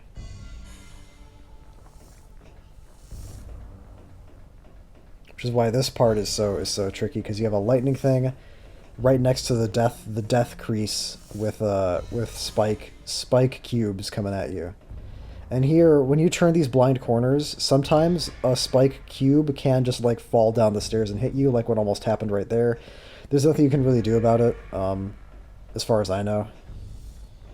But that's not really the hazard here. Getting hit by a couple of those things once or twice is not a big deal unless they're doing it close to the crease in the conveyor belt where you can actually die. So I would say that's probably the scariest part of the Tower of Science is that initial section with the conveyor belts and the spikes. There's a couple of tricky jumps coming up, but yeah, this level is really kind of the epitome of what I'm talking about when I talk about the technological, scientific elements of Dracula's Castle, and it maybe even goes a little bit overboard, as we may see shortly. Let's see if it happens right now. No, it's going to be a little bit. So what I'm doing right now is I'm clearing out a bunch of these turrets that are stationed all around the level because I'm gonna go to every part of this room eventually. I also don't quite know where that projectile is going. I was never clear on what that was trying to hit when it did that. I guess some turret over there. Yeah, you hear that gunfire? Dracula's building machine guns, not just motorcycles. In fact,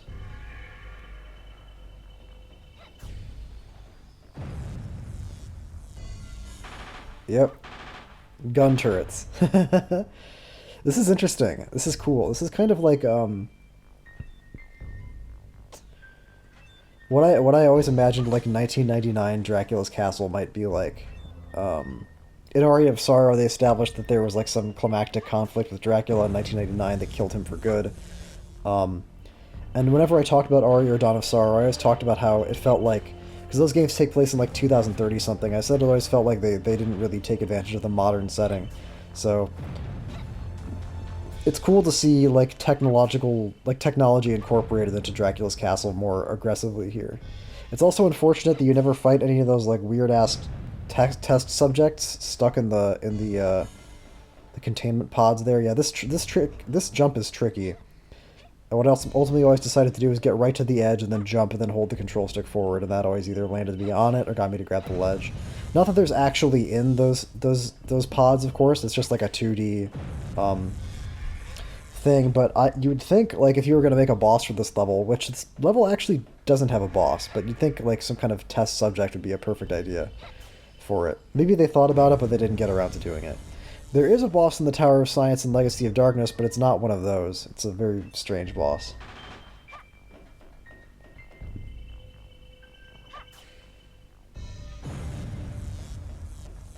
I feel like Dracula would be very, very interested in advancements in modern technology as relates to weaponry. I feel like he'd be psyched if he learned about nukes. So there are three doors. There are three doors leading to tiny rooms here. This one here in the middle gets you the second key. The other two just have gun turrets in them, which is pretty funny. Because there's no way you would know that. You would just have to guess. This part is pretty scary too. This is like some tricky platforming. Because this is a situation where you're really in danger a lot of overshooting. And this is where the fact that you have to hold down A to ledge grab becomes relevant, because where you have to hold down A and then like the control sticks, it's very easy to like, if you expect to ledge grab and then you land on it, you'll end up running off the edge, like what almost happened right there. But then if you don't, then and you end up falling short, then you might not be able to ledge grab. So that's pretty scary, but it's not really that bad. And then the rest of the level is pretty much a cakewalk.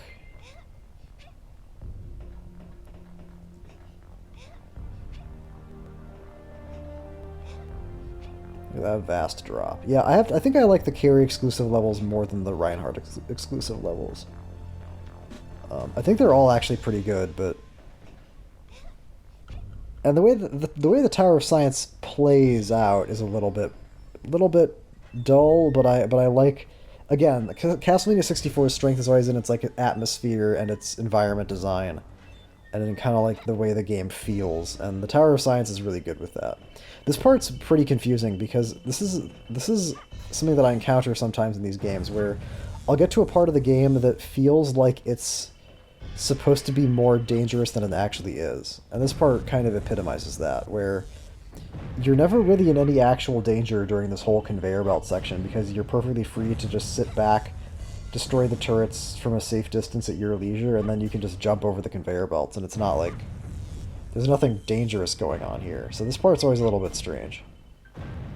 I guess that's a problem. I guess that can happen, where if the projectile gets confused, it'll hit one of the spike boxes instead of hitting a turret, and then it'll like aggro the turret without destroying it, but that's a pretty uncommon thing.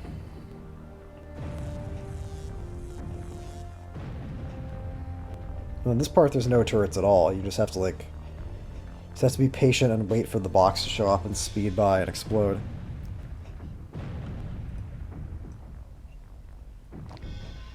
Now this does call into question what the purpose of this section is.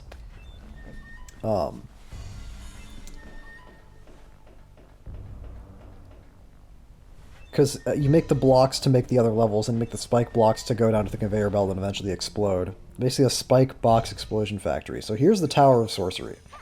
The Tower of Sorcery is, in retrospect, my favorite level in the whole game. Even though it's the hardest, definitely. Definitely the most punishing, the most frustrating. And fighting those things is also really frustrating because, as you saw, if you basically have to have a projectile charged up and ready to hit them with when they pop up, and then you also have to be ready to dodge out of the way because Carrie, I think Carrie might take more knockback than Reinhardt, but whatever the case, yeah, and here I have to be super careful because now there's one of them up on that little ledge, and I think I'm trying to hit him, but it's just not going to happen. Maybe there's like one specific timing where I could jump to get him to come out of this little puddle, and then I could hit him, but it's just not happening. Because by the time the game notices that he's there and creates the little targeting reticle, I'm already like on the downswing of my jump, and I just can't get him. But I'm trying to anyway because this is like one of the most dangerous parts of the whole level, because if you have to jump onto that platform. If you grab onto the ledge, he will absolutely hit you off the ledge and kill you. So you have to do is wait until the platform that you're on here has like a high oscillation, and then do that jump and just get right onto the platform itself. So that part's pretty scary. But that's actually the only part of the level like that, which makes me wonder if that's intentional, or if there's like something you're supposed to be able to do to not get hit by him when you grab on the ledge, but I can't think what that could possibly be. Because you jump towards him, and then he activates because you're close to him, and then you're grabbing the ledge, and then he's hitting you. There's not really any time to not just like get hit and die. I don't get it. But you might be wondering then why I like this level so much, and it's because this level has kind of an unmatched atmosphere, and because like just the colors are all so vibrant, and you have these huge like stained glass structures. And the fact that it's so scary and dangerous makes it really, really memorable. And I think the music also is pretty good. Jesus Christ. Yeah, you just gotta... That's what you have to do here. You just have to go for it, because these guys are such fucking assholes. You can't give them an inch. This is where I died and I used my one reset, but it actually wasn't in this part of the level, it was earlier, when one of the first of the two like acid slimes like fucking like hit me and then knocked me all the way off the fucking platform. This jump is really close and really tight. I think it might be another thing where whether you can make that ledge grab or not is dependent on like the up and down oscillation of the platform. Either that or it's just like a really close jump, I'm not really sure. But that's like the one part of the Tower of Sorcery that I think is a little bit too much, because it really does just kind of feel random as to whether or not you can make that ledge grab. But I think that's the correct route. There might be another way to go up that series of disappearing platforms to finish it, but that was the only route that made sense to me, was go to those 4 platforms, in particular in that order. But it did mean I had to do a really tight jump. Yeah, I love like I said, I love the colors. I love how vibrant everything is in the Tower of Sorcery.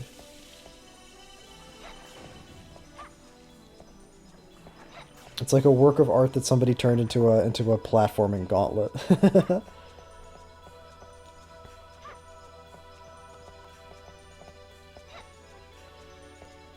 So what happens here is I'm breaking that one to lift up this part of this little structure, so that way I can then break this thing, which will lift up another part of the structure, and then I'm gonna have to basically run back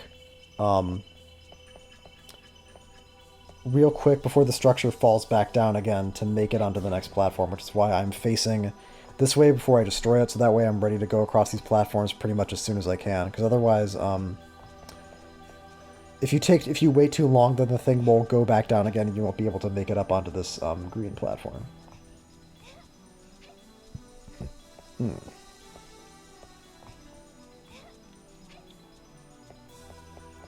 So not as conceptually interesting as the Tower of Science in terms of the larger, like, thematic possibilities, but just a really gorgeous level, and very very memorably brutal. And that's so tricky too there too, because like that's basically the game trying to fuck with you by having all these jumps where you ledge grab, and then having those 2 jumps there where you can actually where you actually don't have to ledge grab. But if you're expecting to, then what you're going to do is you're going to like keep the A button held down and like have the control stick going forward, but that's how you die. So pretty devious.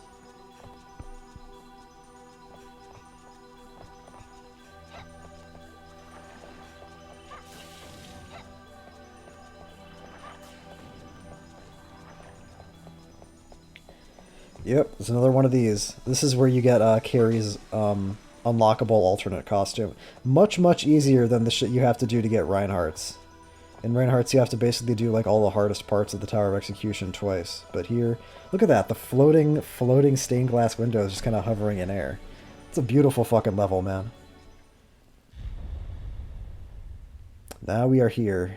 I think this is me wiping my hands off. Yeah, I actually got like a little got like a dish towel while I played this game sometimes, so like wipe the sweat off my hands, because that's the Tower of Sorcery. The Tower of Sorcery is just like the fucking hand sweat factory. I think this is my favorite dialogue exchange in the whole game, but it's only because of a specific moment in it.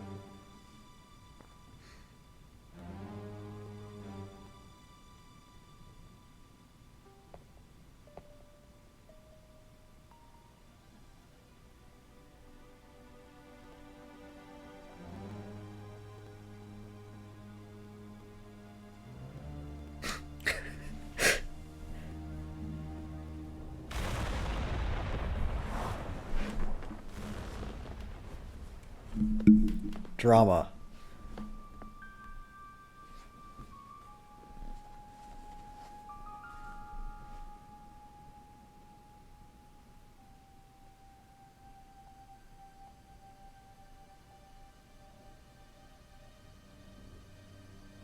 That's my favorite line. I love that. Because Actrice's whole shtick is doing her, what's it called?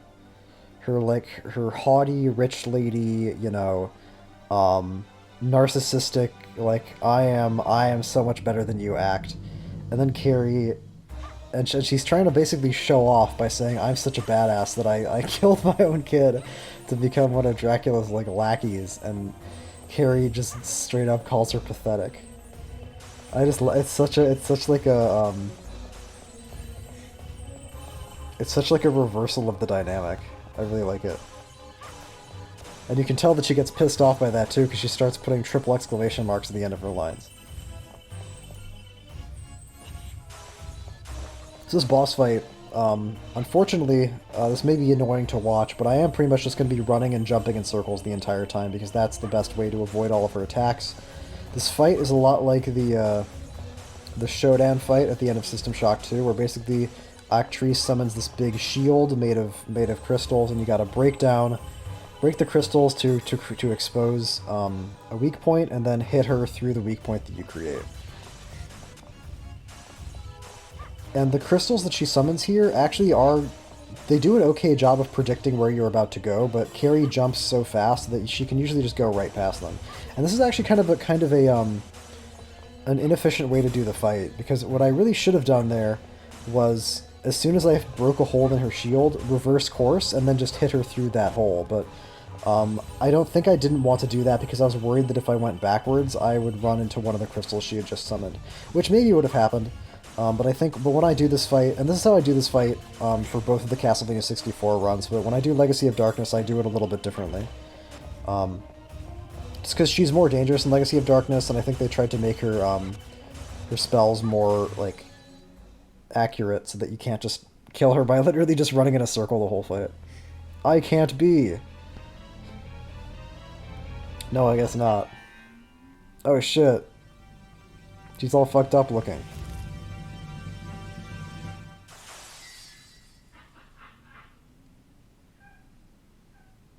And this fight retains like the crystal theme from earlier. That's another great line. Carrie's kind of a badass, which is not what I was expecting.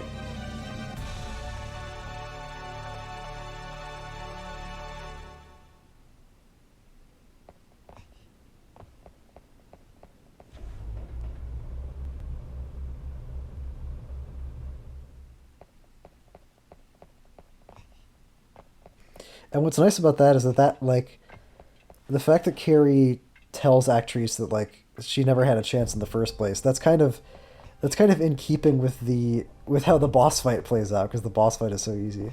So I don't think I really made enough of a point about this in my Reinhardt videos. About the clock tower, I'll say it again. You lose all control of the camera in the clock tower. I don't think you can even use the R button to put the camera like behind you here. I think it's just like wherever you are, you're just kind of at the mercy of where the game decides to put the camera. And I think this is a time constraint. And I know I said this in one of my other videos, but I'll just say it again, which is that the clock tower is a lot more involved in Legacy of Darkness. So the fact that the clock tower is like only, I'd say probably about a fourth as long in Castlevania 64 as it is in Legacy of Darkness, combined with the fact that there is no camera, makes me think that this was rushed. But and I'll say this again too. I actually don't really have a problem with that. I don't mind the clock tower being relatively brief. It's important to keep in mind the first ever clock tower in Castlevania 1 is just like a couple of rooms in level 6. That was fucking scary as hell. And that was also really unnecessary. I could have sat back far enough away to just like destroy these turrets before I had to do that jump. I don't really know why I did that. That seemed like it was really risky.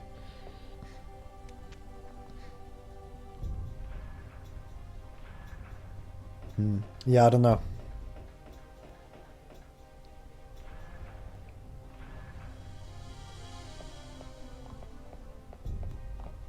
I guess you wouldn't call it a clock tower. A clock room in level 6 at C1. A couple of clock rooms. It's like two clock rooms. Which is why sometimes the clock tower is before death, and sometimes the clock tower is before Dracula.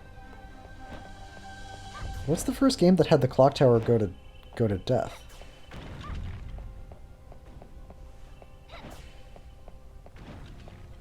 I know Death's in the Clock Tower in Adventure Rebirth.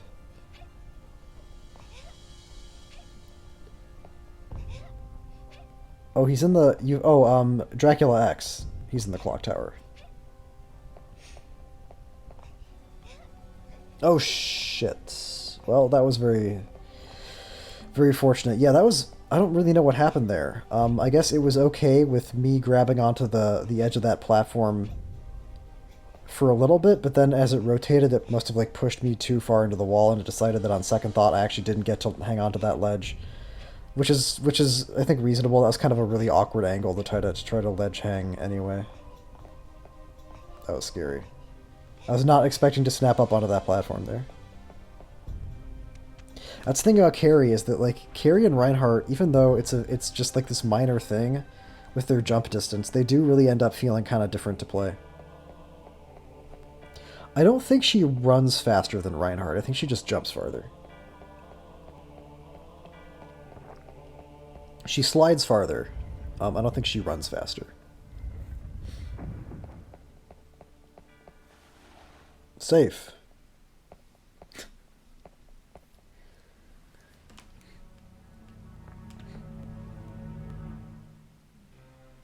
Oh, Aria of Sorrow, you fight him in the clock tower.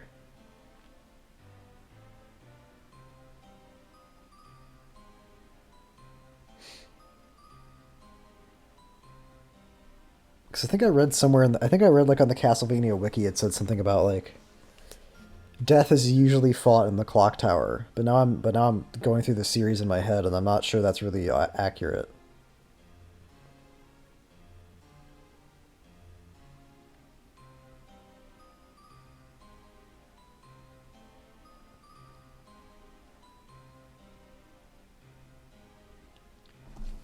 Because in Chronicles you fight the werewolf lady. In C3, of course, you fight Grant. Super Castlevania 4, you fight the mummy at the end of the clock tower. Anyway, my point is, the clock tower is sometimes before death and sometimes before Dracula and sometimes before some other boss. Yeah, if I'd gotten the bad ending, then this room is where you'd fight vampirized Charlie Vincent, which I never did.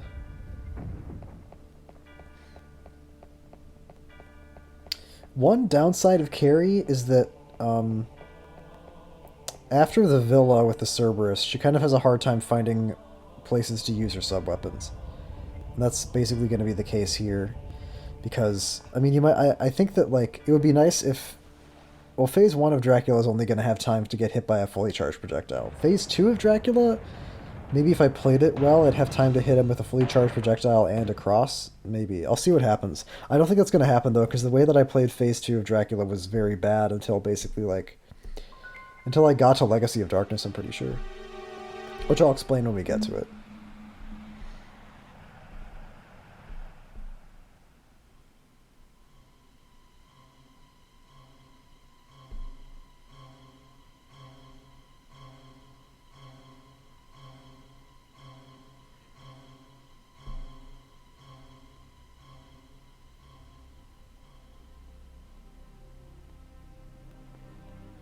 I was going to say that this throne room is relatively plain, but this actually is not even a throne room. There's no throne in this room. And I guess it's got the red curtains and it's got the pillars and it's got like a fancy mural on the ceiling, so I guess that's good enough.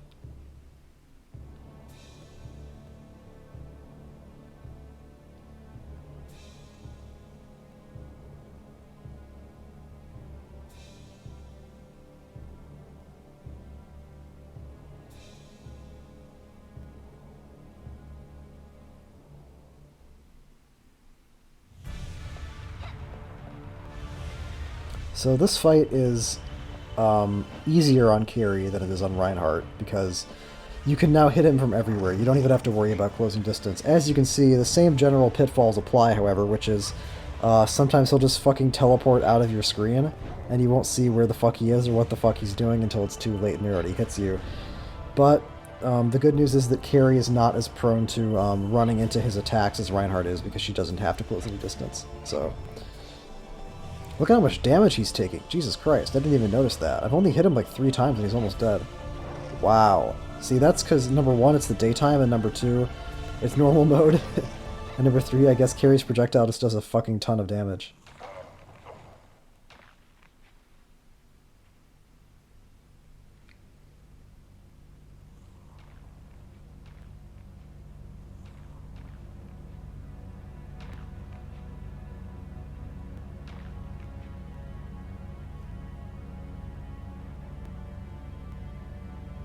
I love the dialogue in this game so much. This is so like... Die, weak fool. You dare oppose my evil might? I love that. This is awkward translation.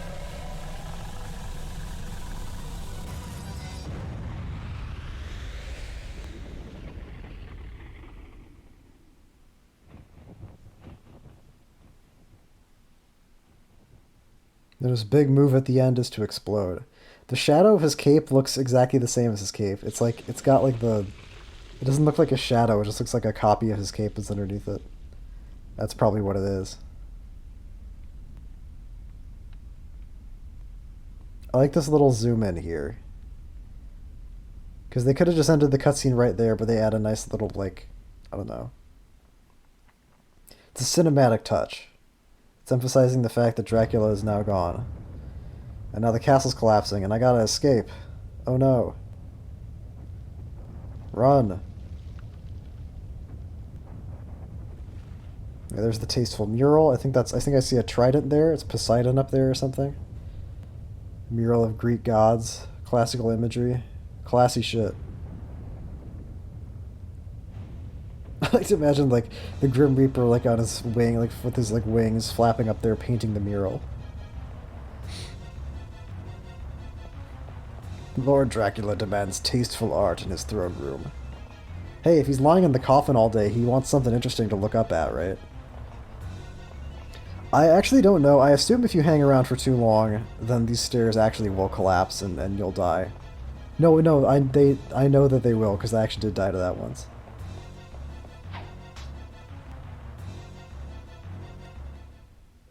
There's supposed to be an arrow there. I don't know where it went. There's supposed to be an arrow like embedded in the stone steps, which doesn't really make sense, but for some reason it's not there this time. What's going on here? It's a kid on a horse. Oh, whoa, okay. That's fucking scary. Once again, the camera making me sweat.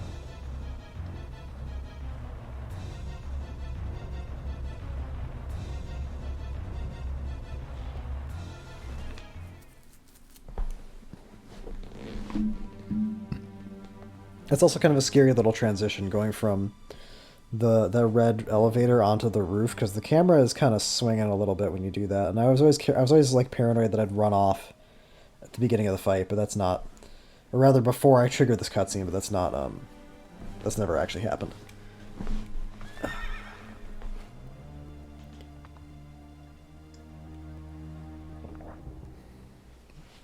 Wait a minute, maybe Dracula's really not dead, or not really dead.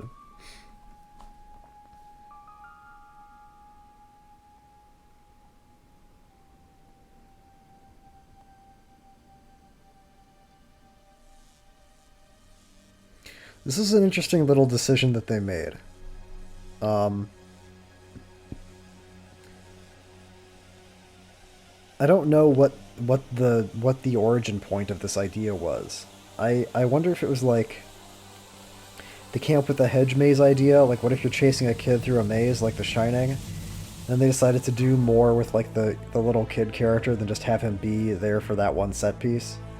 I don't know. I'd love to like hear some like developer commentary on this game. I always think that shit's really fascinating. Whenever like developers go back and talk about the thought processes or the rationale behind why things are in a game, or like where things came from in games, I always think that's really fucking interesting.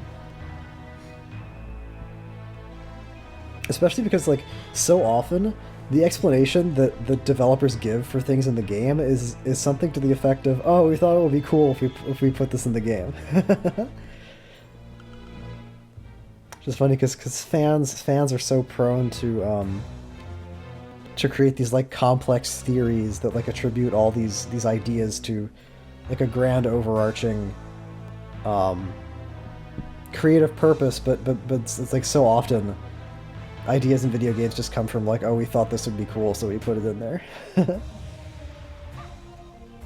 Not that I think that like fan theories are like stupid or anything. I actually think I'm a big fan of like fan theories about things where people really, really like go into like the details of the game, just because I think it's a cool creative exercise, but it's not usually. Wow, I'm surprised that missed actually. I thought for sure I was going to either run into the firewall or get hit by the thing at the last second, but I guess not. Wow, he dies so fast.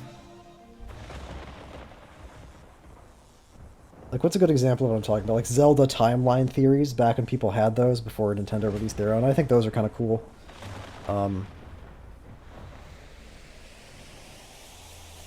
I think there's a limit. There's some game theories that I think are pretty stupid. Like the Earthbound one. About how, like, the Gygas fight is an abortion. I think that's pretty fucking stupid. Anyway, I'm talking about Earthbound.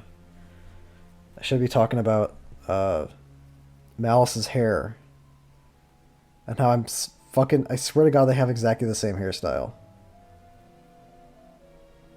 Hey, they made it on a budget, and they were low on time. They didn't have time to make a different hairstyle for Malice. Okay, that was weird. Maybe it's just the video player I'm using, but I feel like it lagged out for a second there, or there was like a skip or something. Maybe it couldn't handle all that fire at the same time.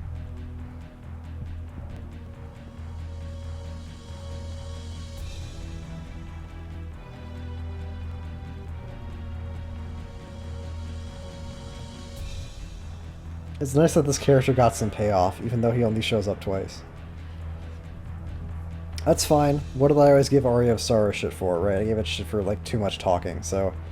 With Charlie Vincent, they just establish that he exists in the villa, and then he shows up to save the day at the end. And those are the only two really super necessary things that he does.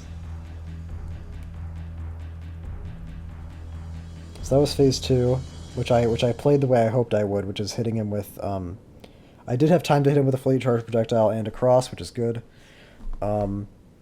Now, I'm interested to see how this plays out, because Dracula Phase 3 can really misbehave when you fight him on Carrie, because he can summon, like, these projectiles that eventually hit the floor and become atomic explosions, but they have a bad habit of, like he'll summon them because they float around for a while before they hit the floor, and you can target them.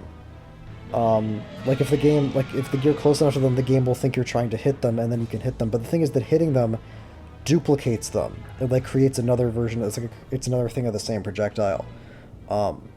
And what tends to happen on Phase 3 of Dracula is I'll shoot like a fully charged Carrie projectile at Dracula, and then one of those nuclear orbs will, like, suddenly zoom over in front of him to, like, intercept it, and then he doesn't get hit, and then the projectile gets hit, and now there's 2 nuke bombs, like, floating around. So let's see if that happens again here.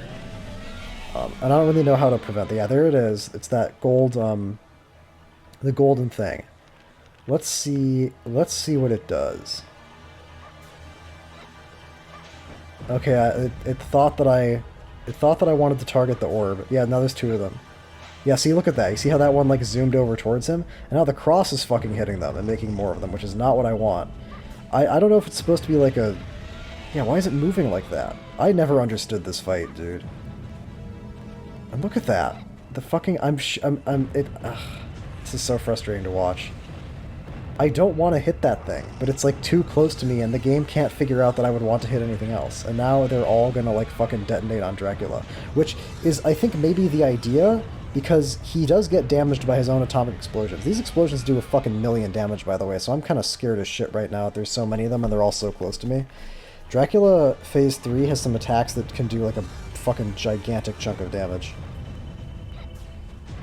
The shockwave is the one that does, like, half your health. I wonder if... Yeah, look at that shit. That's so frustrating to watch. I don't even really know what hit me. I can't tell if that was the explosion or the fire snake. To be fair, I do think that maybe they were concerned, because with Carrie, you can kind of just sit outside of the range of his shockwave and then just, like, throw projectiles at him from far away. So maybe the idea of having the orbs intercept them is to prevent you from doing that, or, like, punish you for trying to do that. But But in practice, I don't really like. In practice, it just means that half the time when you shoot a projectile at him, it just doesn't hit him. And the cross also like misbehaves and like flies all over the place and makes more nuclear bombs.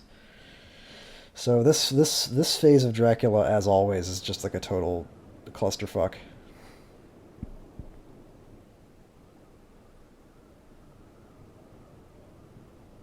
But I would say Carrie.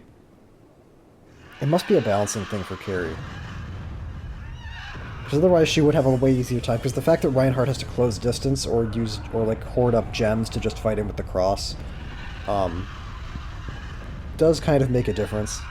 Although, yeah, no, it does because if Carrie can just shoot him from wherever, then she doesn't really have to worry about the fire snakes as much. She can literally just keep running in circles forever, like against Actrice.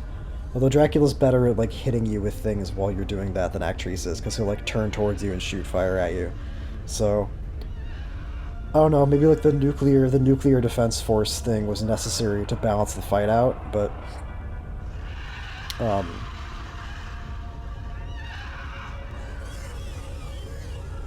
because the thing is that the orbs hit the floor eventually, but I don't really understand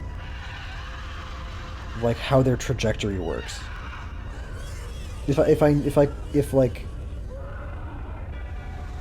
because they go towards the ground so slowly that it's hard to calculate when to like move towards Dracula to bait them into him if that's what you're supposed to do. This whole fight is very strange and very mysterious to me. Which I guess is thematically fitting, right? He's supposed to be like a demon monster beyond comprehension or whatever.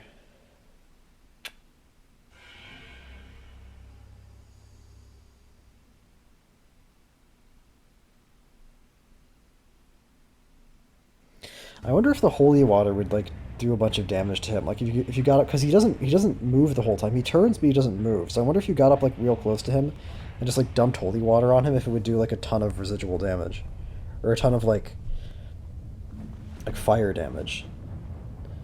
Maybe. Probably not worth it though, just because closing distance is always such a bad idea. I don't know.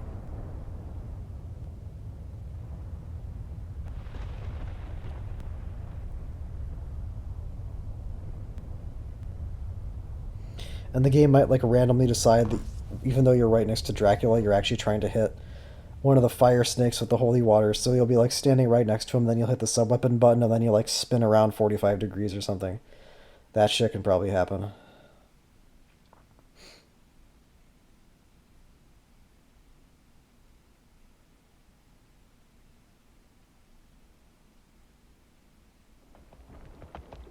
This is a big ass hill. So in the bad ending, the way that the bad ending plays out is you fight vampirized Charlie Vincent in the room before Dracula, then you fight Dracula, and then Malice shows up, and you're like, oh, Malice, let's escape together, because I don't know that you're Dracula. And because Charlie Vincent's not here to reveal you as Dracula anymore. And then in the bad ending for Carrie, I think she's like riding away on a carriage with Malice, and then Malice like proposes marriage to her, which is pretty strange.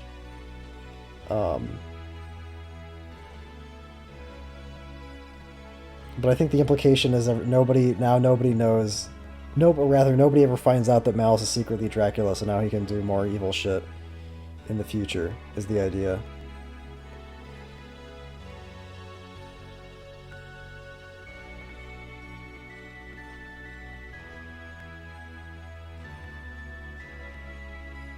Carrie's ending is a little bit more solemn than Reinhardt's. Reinhardt gets kind of like a storybook ending where his vampire GF comes back to life. Did she climb over the fence? She's not walking from the path. She's walking like from the fence. Whatever. This reminds me of Mother 3. Oh, I guess I may have accidentally spoiled Mother 3 by mentioning that. Oh well. I don't know why they decided to make this character Carrie's stepmom instead of her biological mother. Maybe they figured like it'd be easier to explain some random lady getting killed by Dracula's monsters instead of another Fernandez. Because Fernandez is supposed to be pretty fucking overpowered. So that's Carrie. That's the Carrie, I can't really say Carrie mode, because it's not really a different mode, it's just a different playable character. Like I said at the very beginning, not really as fun as Reinhardt, in my opinion. Combat is not necessarily a central feature. Well, combat in Castlevania 64 is not, like... It's not as centrally important as it is in the other games. There's a lot more emphasis on, like, platforming. But all the same, it's there, and there's a lot of it. And the fact that Reinhardt's combat is snappier, I think, makes more of a difference than the fact that Carrie has a slightly easier time moving around. And has a slightly easier time engaging in combat at any distance. Because, again, like... The cross basically accomplishes for Reinhardt what Carrie's default attack accomplishes for her, and because of how terrible the holy water is, she can't really accomplish. She also ends up with like this redundant arsenal where you have either your long range projectile and then the holy water, which is a sub weapon that sucks, or you have a long range projectile and then a sub weapon like the axe or the cross that's another long range projectile. So I don't know.